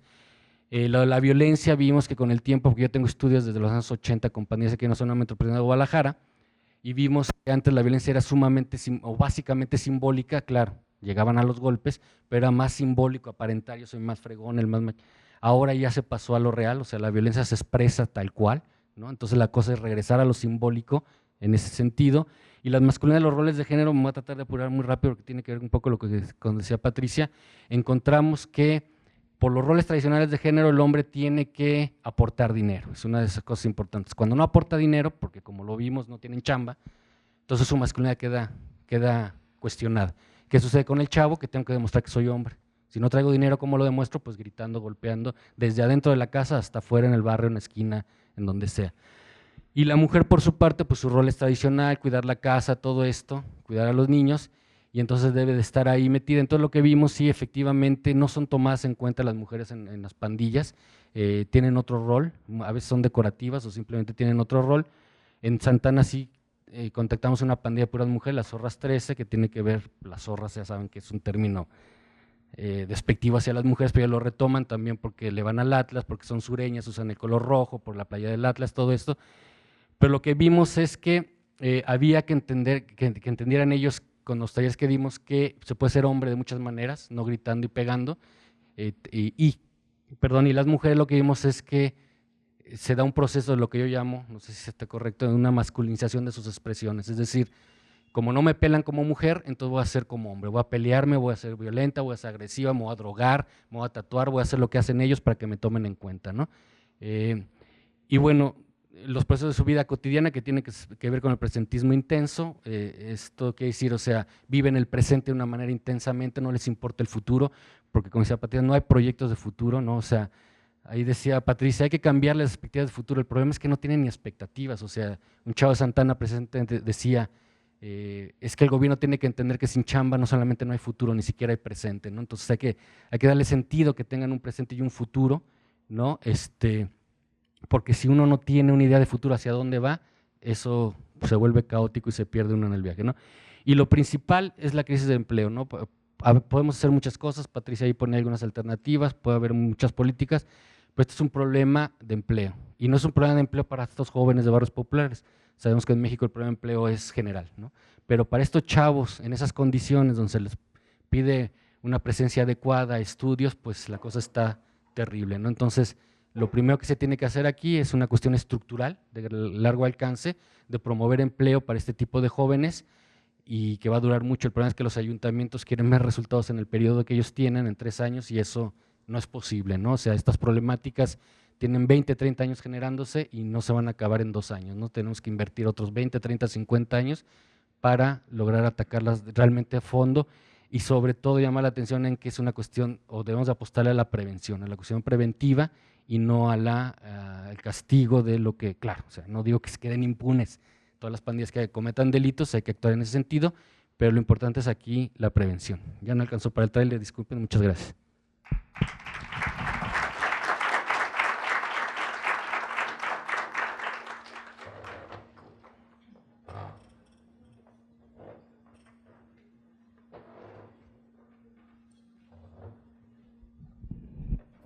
Buenas tardes.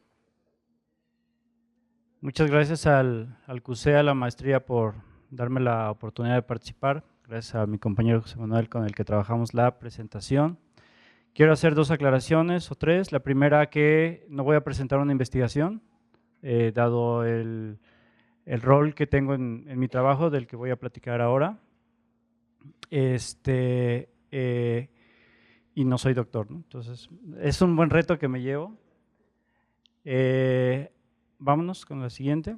También la otra aclaración es que gran parte de lo que se presenta aquí no es en un contexto nacional, como lo hicieron los doctores Aguayo, Murrieta y Marcial, sino más bien es de cosas que se están haciendo en otro lado. Yo trabajo en un programa que se llama Juntos para la Prevención de la Violencia, y el mandato del programa es desarrollar capacidades institucionales en gobierno y organizaciones de la sociedad civil para implementar modelos de prevención basados en evidencia. A lo largo de la presentación vamos a hablar un poquito más de qué entendemos por esto.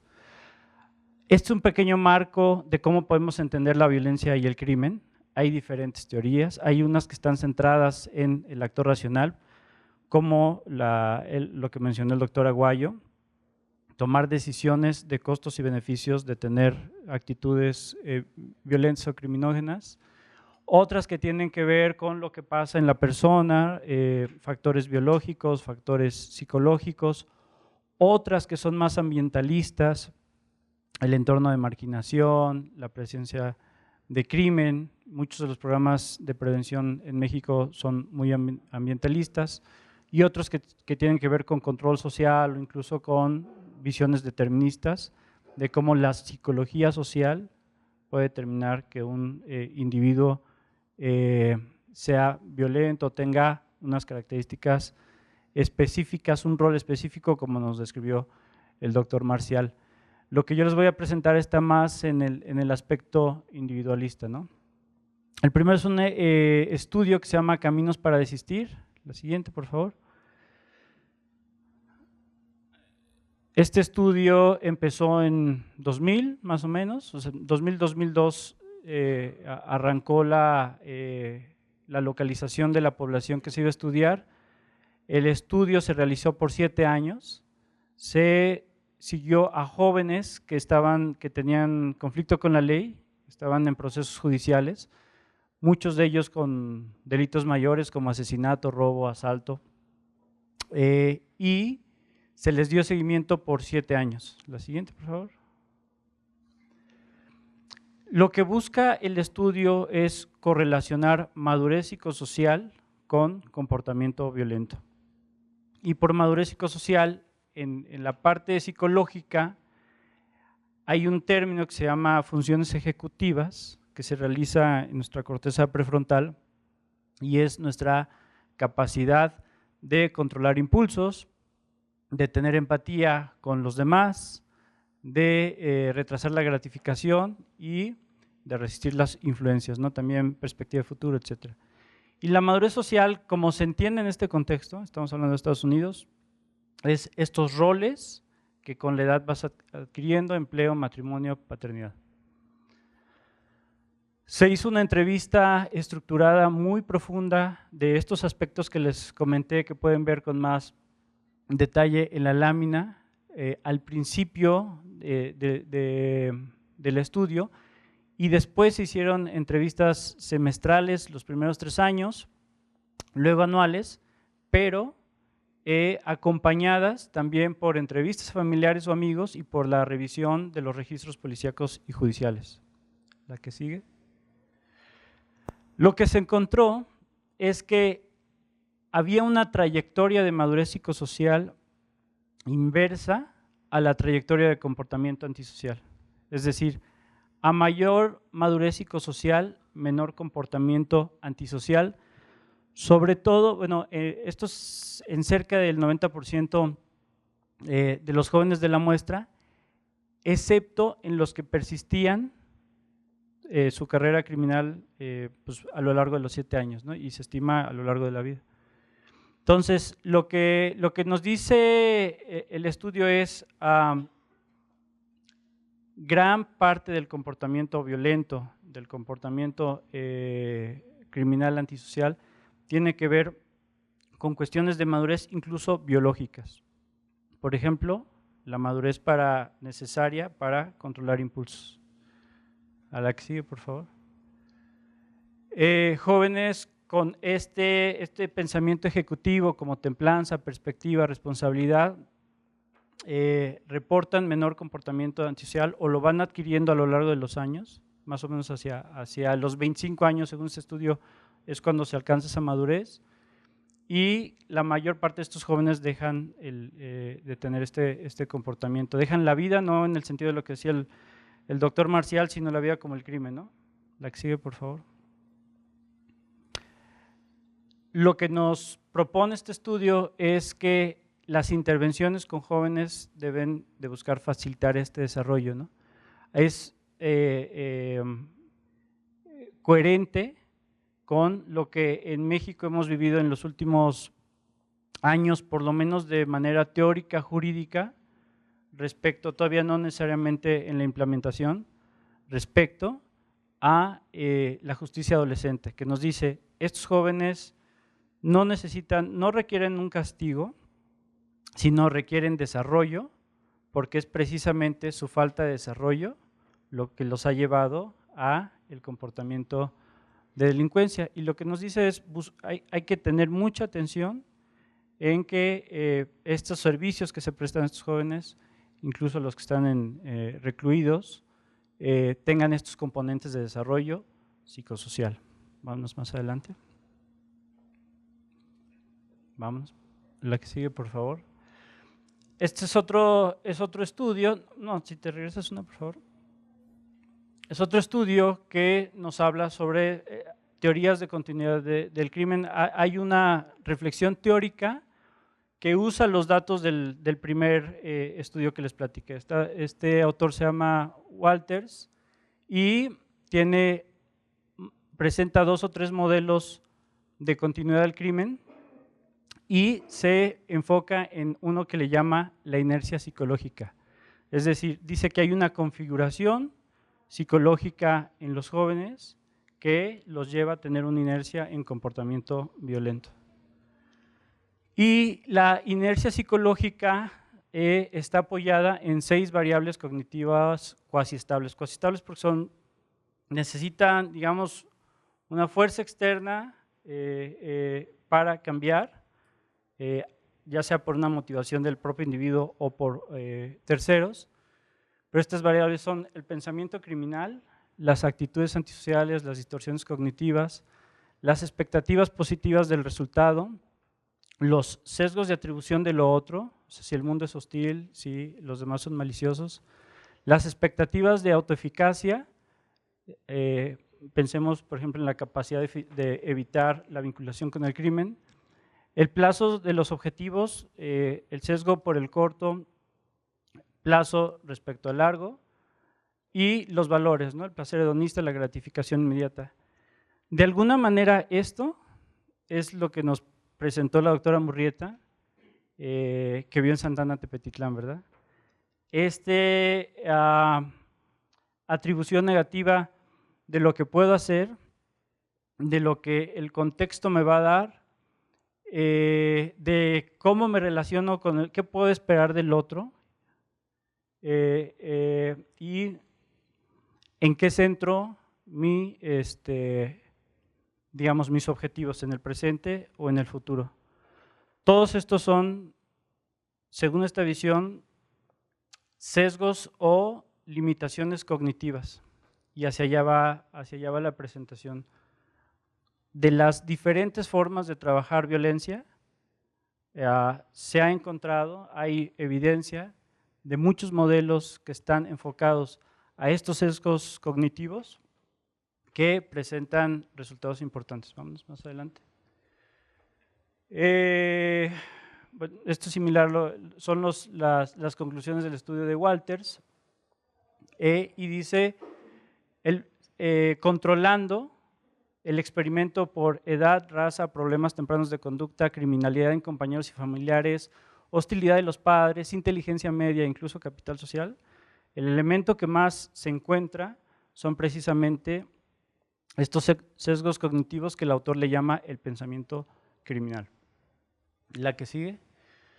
Vienen dos ejemplos de intervenciones cognitivas con jóvenes que les voy a platicar. Vámonos para adelante.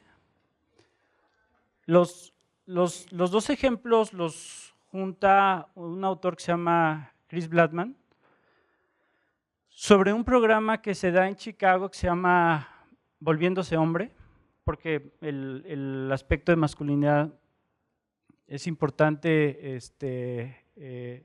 por la aspiración, sobre todo en estos jóvenes hombres que, nos decía el doctor Marcial, están muy involucrados en violencia, los datos lo muestran. Y otro experimento, otro programa más o menos simultáneo que se dio en Liberia en unas condiciones totalmente diferentes. El que se da en Chicago, que se llama Volviéndose Hombre, se da en ambientes escolares, pero por ejemplo, de barrios donde hay muchas pandillas, hay población latina, negra, aunque estén estos chicos escolarizados, están involucrados en temas de violencia, se entran en conflicto con la ley, etc. Ese es el foco de ese programa. El otro, el de Liberia, son excombatientes de la guerra civil, ¿no? Liberia estuvo 14 años en un contexto de guerra o de inestabilidad, y no solo Liberia, los países que están en torno a también son importadores o exportadores de sicarios, por ejemplo, ¿no? Vámonos a la siguiente. Ambos están estudiados, esto es una cosa muy importante y por eso celebro este seminario y todos los esfuerzos que hay para acercar investigación con servidores públicos, con organizaciones.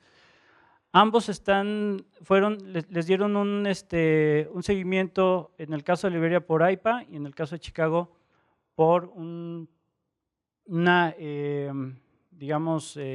agencia que está en la universidad que se llaman los Laboratorios Urbanos de Chicago, ¿no? La que sigue, por favor. La intervención para Chicago, la currícula está centrado en como la parte positiva de lo que habíamos dicho que son los sesgos cognitivos, es decir, en temas de integridad, responsabilidad, autodeterminación, expresión positiva de la ira, definición de objetivos hacia el futuro, respeto a la condición de la mujer. Y el de Monrovia tiene estos elementos, el de Liberia tiene estos elementos, aunque en el que más se esfuerza el programa es en el crear en el joven la sensación de pertenencia a su sociedad, porque hay una marginación mayor, un desplazamiento mayor de estos excombatientes en su contexto, ¿no? Un poco como lo que decía el doctor Marcial respecto a cuál es nuestra actitud con estos chavos que están en pandillas, ¿no? Es una actitud de no pertenencia, incluso también conectaría con lo que nos platicó Vicente, de estas áreas en México, muchas rurales, pero incluso urbanas, donde el Estado no está presente. Entonces, el de Liberia buscaba hacer esta integración social con elementos cognitivos, conductuales. El de Chicago, simplemente elementos cognitivos, conductuales y roles, ¿no? Vámonos a la que sigue. El de Chicago tiene esos resultados. Todos estos son experimentos aleatorios, son muy robustos. El acompañamiento que se le dio a los programas. El de Chicago tuvo reducción de las detenciones por delitos violentos en un 44%, de los delitos de armas y vandalismos en un 36%, lo que ustedes ven ahí, y permanencia escolar también. Una de las cosas que sabemos ahorita de estas funciones ejecutivas es que no solo es una propensión, salud, a la violencia, sino también a otras cosas como la deserción. La falta de eficacia es, por ejemplo, el poder establecerse, el poder quedarse en un salón 2 horas escuchando una clase, o el tener la resistencia a la frustración en uno de estos programas de microemprendimiento para poder sacar el programa adelante. Entonces también un efecto era la reducción de la tasa de deserción. Y en el de Chicago en el de Liberia se encontraron cosas similares. Se redujeron de entre 20 y 50% crimen, portación de armas, riñas y arrestos según el delito. Pero había una cosa importante en el de Liberia. Se hicieron 3 grupos, uno solo con una transferencia económica, uno con el tratamiento cognitivo-conductual y uno con el tratamiento cognitivo-conductual más la transferencia. El tercer grupo fue el que tuvo efectos a más largo plazo. En el que solo tuvo el tratamiento, los efectos después de un año disminuyeron. En el que tuvo la transferencia, también tenía componentes la currícula de negocios y finanzas, los efectos continuaron. Y lo que nos dice el investigador es que la transferencia, si bien no era muy grande, eran como 4,000 pesos mexicanos, les daba la oportunidad de probar un poquito el nuevo rol que querían jugar, ¿no? Porque con los 4,000 a lo mejor compraban algo para poner un negocito, lo que sea, pero les daba la oportunidad de jugar este nuevo rol y los efectos permanecieron. Vamos más adelante. Ok.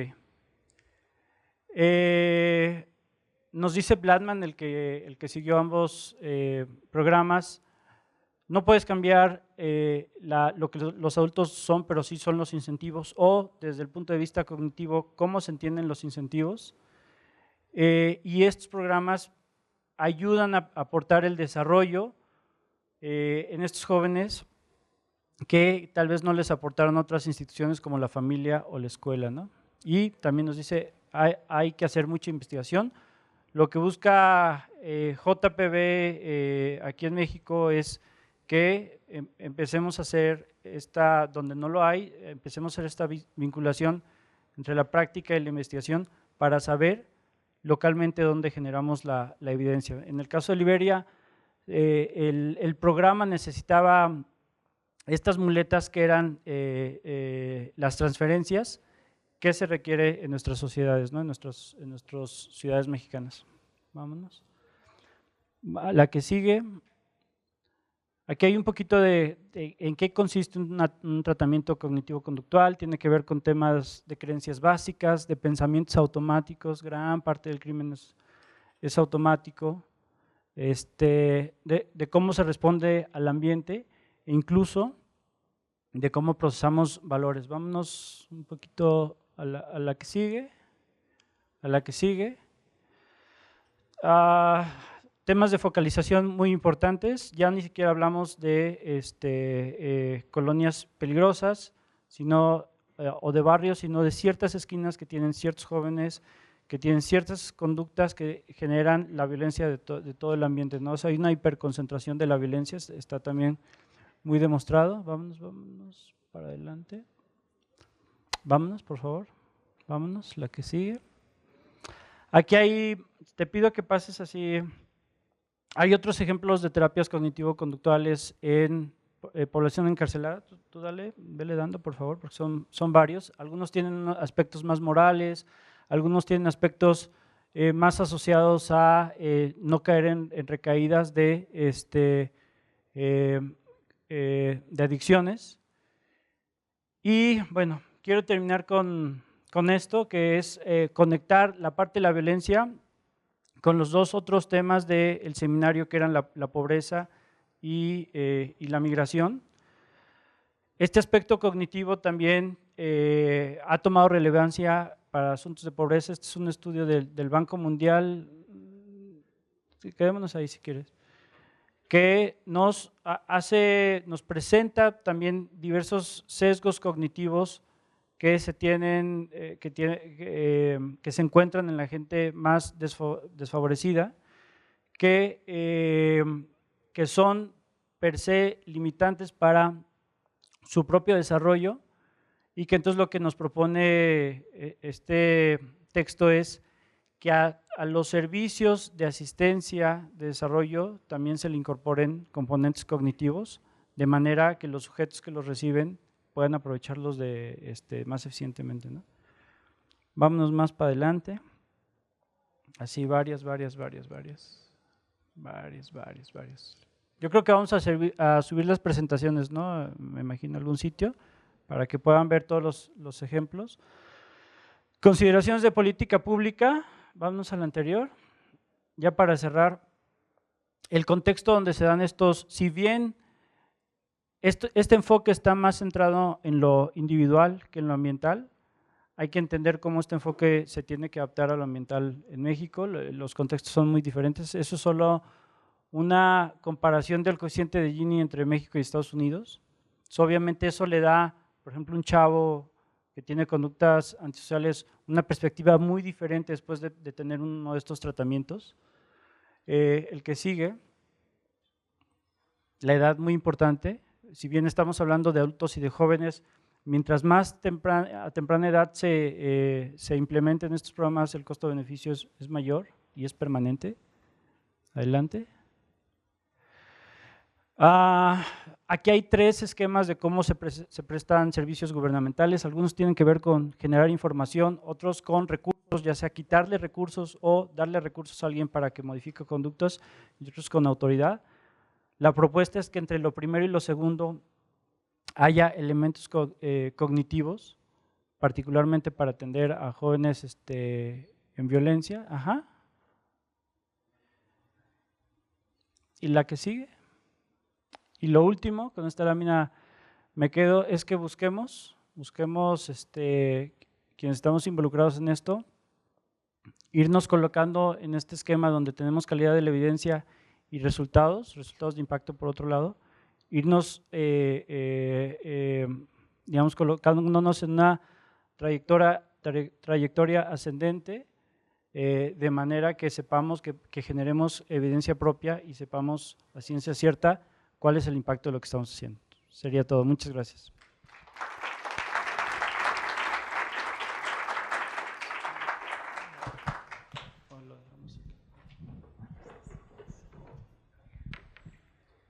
Entonces, comenzamos con una ronda de preguntas. Hay varias. Por aquí, si quieren, hacemos la pregunta, decimos a quién está dirigida y yo creo que una ronda de 4 preguntas. Adelante.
Todo esto, gracias, para saber si a la larga todo esto tiene algún efecto, qué tipo de efecto, si cambia con el tiempo, funciona, es dinero bien gastado o no. ¿Hay algo que nos puedas decir al respecto? Gracias. Siguiente, por favor. Sí, es para Rogelio y para el último, ¿cómo se llama usted, Juan? Y para Daniel.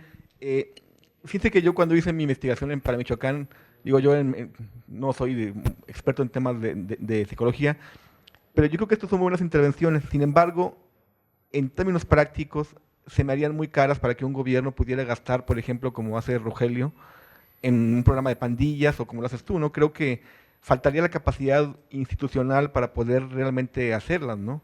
Si bien hay evidencia empírica que te demuestra que pues, sí es una lana que va a retornar en buenos resultados, siento yo que ya si intento, digamos, platicar con un gobernador y convencerlo de una intervención como la que ustedes plantean, que se van a hacer muy atinadas, Quizás sea muy caro, quizás sea muy costoso, quizás no haya la gente para poder hacerlo, y bueno, y queden como una posibilidad nada más muy interesante, pero que ya en un contexto real sea poco aplicable, ¿no? Ok, una más. Si gusta nada más la pregunta para tratar de agilizar. Adelante. Atrás. Perdón. ¿Qué tal? Mi pregunta va para Rogelio y para Patti. Quisiera saber si ustedes han analizado lo que la masculinidad hegemónica provoca en estos chicos, ¿no? O sea, en sus cuerpos, cómo son leídos y cómo ellos también lo externan hacia la sociedad. Nada más como comentario, yo voy más por destruir la masculinidad porque no veo nada rescatable de ella. Y pues construir otras formas de relacionarnos. Gracias. Ok, si quieren contestamos en ese orden. Ernesto, Rogelio y Patricia.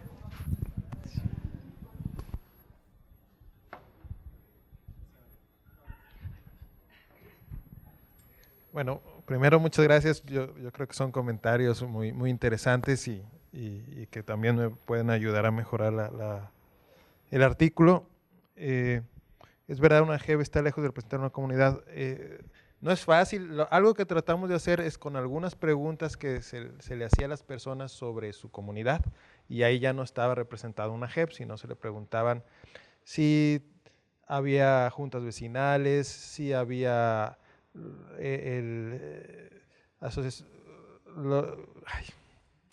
el Neighbor Watch, que es como cuando los vecinos se juntan para vigilar, a ausencia de policía, hay movimientos vecinales para vigilar el comportamiento. En ese sentido, tratamos de ver si había organización social, y aparte, pero esas fueron preguntas que se hicieron en el cuestionario, y las otras preguntas de los AGEPS sí están más limitadas. Realmente con información de los AGEPS es muy difícil ver desorganización social. Traté de verlo más bien por el lado de las pocas preguntas que había un poco subjetivas en los cuestionarios de la encuesta. De los jóvenes, en general, contra la testosterona. La testosterona es como que número uno en muchas regresiones que he puesto en delincuencia.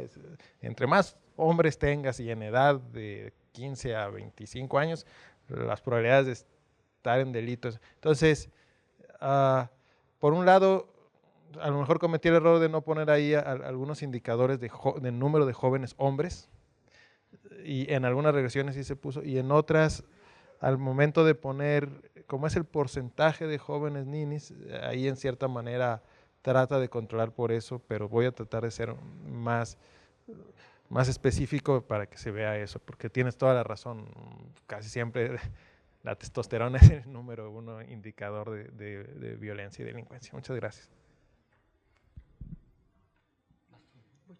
Pensé que era al final. Bueno, yo no estoy metida en temas de masculinidades. No, ahora sí, rapidito te contesto, yo no. Y nada más voy a aprovechar, ya que me pasaron por accidente el micrófono,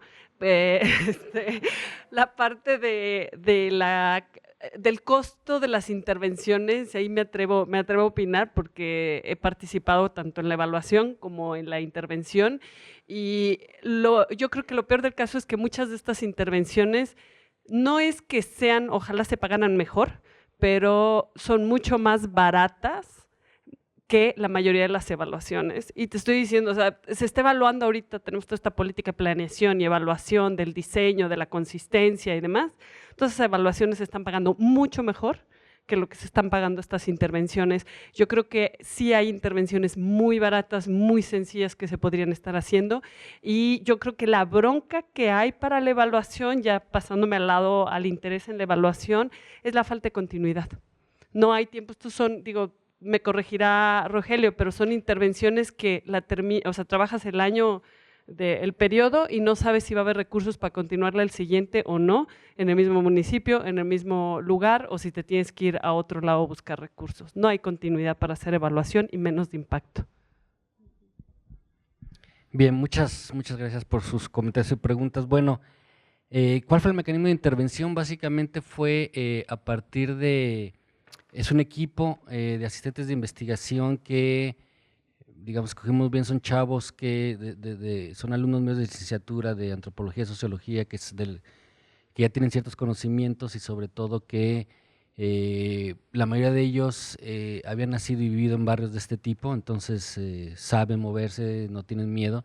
Entonces, digamos, es la avanzada de ellos. Primero hacemos un recorrido para identificar territorios por el graffiti, para preguntarle a alguna gente estratégica, como el señor de la tienda, el cura, eso.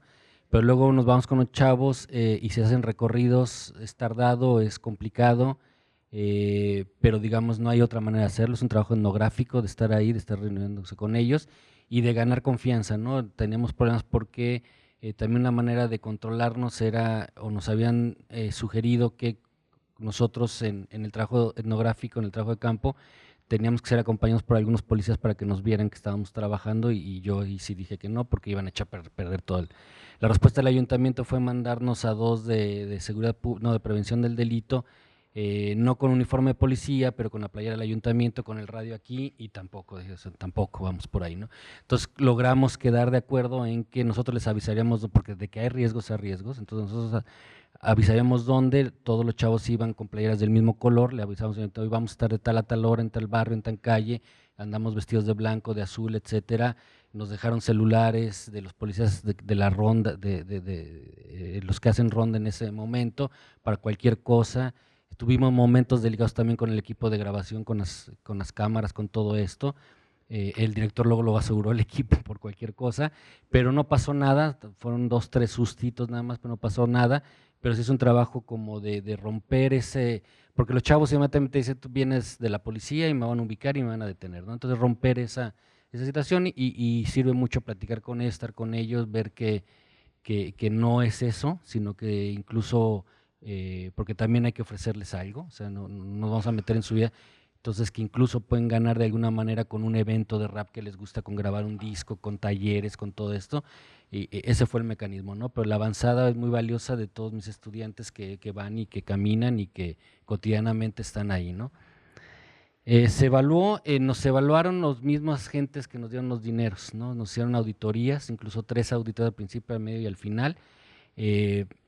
Tuvimos problemas un poco con lo que dice Patricia, con la continuidad, no solamente en lo que nosotros entregamos y paso a la otra pregunta que me decían de si hubo una continuidad, o bueno, parte de esto de la evaluación, entregamos que necesitamos evaluar y dar seguimiento, ¿no? Y entonces nos dieron el dinero para si hagan y luego vemos lo del seguimiento. Entonces nunca vimos lo del seguimiento, no hubo nunca dinero para el seguimiento, pero sí ciertamente lo que hicimos ya de manera personal, sobre todo Miguel Vizcarra y yo, que fueron los que fuimos lo que coordinamos todo, hicimos recorridos donde habíamos intervenido, así a nuestro, o sea, por nosotros mismos, pues, porque el ayuntamiento siempre estamos solicitando apoyo para hacer una evaluación, un seguimiento de los casos, nunca nos dio nada. Entonces sí logramos ver que los chavos, por ejemplo, donde intervenimos, que ganaron el concurso, que grabaron su disco y lo vendieron, pues prácticamente se vieron como los rockstar del barrio, o sea, caminamos con ellos y la gente les pedía fotos, les pedía autógrafos. Claro que si me dices, bueno, ¿cuántos fueron los que ganaron el proyecto? No van más allá en todas las colonias no van más allá de 40 chavos, ¿no? Y a comparación del número de pandillas que hay, pues, ¿qué tanto es esto? Pues sí consideramos que es un granito que se va sembrando, que tiene, lo más positivo que vimos fue eso, que para grabar los discos de rap invitaban a pandillas rivales y todo esto, y yo creo que eso es a largo plazo, ¿no? Es muy difícil que en un trabajo así se acabe el problema de las pandillas violentas, se acabe la delincuencia en estos barrios, ¿no? Porque no nada más es eso el trabajo, es parte importante de este trabajo con los chavos, pero implica lo que ya aquí los ponentes han hablado muy bien, de políticas más asertivas en términos de empleo, educación, seguridad, todo esto, ¿no? Sobre todo la reconstrucción del tejido social. ¿Son muy caros? No, fíjate que no son tan caros, como decía Patricia, se pueden hacer muchas cosas y yo lo que te diría es que hay gente capacitada para hacerlo, hay gente muy buena, hay dinero, esto de Subsemun ya se acabó, pero en el momento en que el gobierno le preocupó y destinó dinero para esto, fue mucho dinero, muchísimo dinero. De hecho, vimos en un momento que era conveniente meternos ahí para agarrar y decir no voy a hacer algo porque los ayuntamientos hacen algo pero no sirve de nada, o sea, tiempo hay. Tenemos tiempo, gente, dinero, lo que no hay es voluntad, ¿no? O sea, lo que no hay es voluntad, sobre todo por lo que dice Patricia, no hay continuidad, o sea, Los ayuntamientos quieren que en 2 años, porque duran 3, pero en lo que agarran la onda y en lo que se van y agarran lo que pueden, realmente trabajan 2 años. Entonces quieren que en 2 años se encuentren o haya resultados espectaculares para que digan, lo logré en Zapopan, ahora voy por el gobierno estatal, ¿no? O sea, esa es la intención de ellos, ¿no? Y eso no es posible, ¿no? Es lo que le insistimos mucho con ellos es que 2 años no es nada, necesitamos trabajar y dar continuidad a este trabajo, pero no hay voluntad, ya ni te digo siquiera de un partido al otro, porque hay un partido y llega el otro a ese municipio, sino incluso del mismo partido, ¿no? O sea, nos tocó muchas veces, por ejemplo, a mí me acaban de buscar del Movimiento Ciudadano, del gobierno de Guadalajara, de Zapopan, para ver qué podíamos hacer con las pandillas, porque saben que yo trabajo en el Colegio Jalisco, que tengo un proyecto así, pues vamos a buscarlo, a ver qué podemos hacer las pandillas, pues darle seguimiento a esto. ¿A qué? A esto que hicimos en Zapopan, ¿qué? O sea, no tenían conocimiento de lo que habíamos hecho las nuevas autoridades, porque los del PRI no les dejaron nada, les sacamos los libros, los manuales, mira todo lo que… ¿Y eso dónde está? Pues no me preguntes a mí, o sea, preguntarle al que te lo debe haber dejado, ¿no? Ese es el problema es la falta de continuidad, la voluntad realmente de invertir en esto a largo plazo, porque dinero, gente capacitada la hay, sí se pueden hacer muchas cosas. Cuerpo y masculinidad, bueno, yo creo que en ese sentido sí es una valoración muy importante de la masculinidad entre estos chavos. Como decía hace rato, la cuestión de ser proveedores queda muy cuestionada y entonces por eso es que buscan ser hombres de otra manera. Para el cuerpo sí, también es una imagen del cuerpo muy importante, o sea, ellos dicen incluso que las heridas en bronca son como tatuajes que demuestran casi quién ha peleado más, quién es más fregón.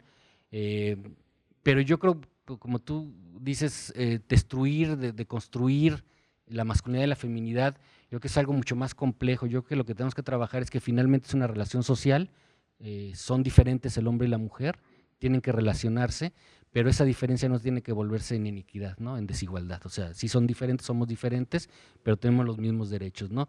Y los chavos que están en pandilla no son marcianos, no vienen de otro planeta, son mexicanos, son tapatíos, ¿no? Y reproducen el machismo de la misma manera que lo reproducimos todos, entonces la mujer tiene un papel secundario, tiene un papel, la usan pues, y la mujer lucha por ser tomada en cuenta, pero a lo mejor la lucha está equivocada porque es hacerse hombre, entre comillas, no porque se hagan lesbianas, sino porque masculinizan sus formas de ser, pero finalmente yo creo que a lo mejor podríamos pensar en una sociedad más avanzada, más adelante, deconstruyendo estos estereotipos de género, pero lo que tenemos que hacer de inmediato es volver, entender que se pueden relacionar hombres y mujeres sin que intermedie la violencia entre estas relaciones, porque uno tiene más fuerza y pega, y en la otra tiene que callarse y obedecer, ¿no? Yo creo que en eso sí podemos trabajar, y ya más adelante veremos si podemos deconstruir estos roles más complicados, ¿no? Solo un comentario respecto a los costos. La intervención que se llama Becoming a Man hizo un estudio de retorno social sobre inversión, que como dice Pat, son mucho más caros que la propia intervención. El resultado fue de 16 pesos de retorno social por cada peso, bueno, en dólares más bien, por cada dólar invertido. Y otros 2 datos. Sacó Animal Político hace poco un reportaje haciendo una evaluación del sistema judicial. Reportan ahí que solo el primer pedacito de un proceso judicial cuesta como 20 y tantos mil pesos. Una intervención en un chavo de estas, yo creo que es como de 5,000 pesos. Vamos a pensar que le metemos transferencias, son 10,000 pesos, versus los 20 y tantos mil pesos de la entrada al proceso, más todo lo que dura el encarcelamiento, más los costos de la víctima, que en muchos casos son incalculables, ¿no? Y el último, el índice de paz hace cálculo del costo social de la violencia. Algunos dicen que es un cálculo elevado, pero usándolo, si hacemos una relación paramétrica para Zapopan, el costo de la violencia en Zapopan es de 36,000 millones de pesos al año, más o menos. Todo el presupuesto del gobierno es de 5,000 millones de pesos al año. Entonces, no solo es barato, no solo es una inversión, sino es una inversión bastante eficiente, ¿no? Ok, entonces terminamos esta sesión con la entrega de reconocimientos. Agradecemos mucho a los participantes. Primero al doctor Ernesto Aguayo Telles. Muchas gracias.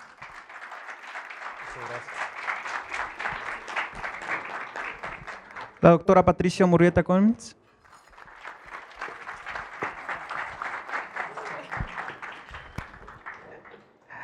Doctor Rogelio Marcial Vázquez.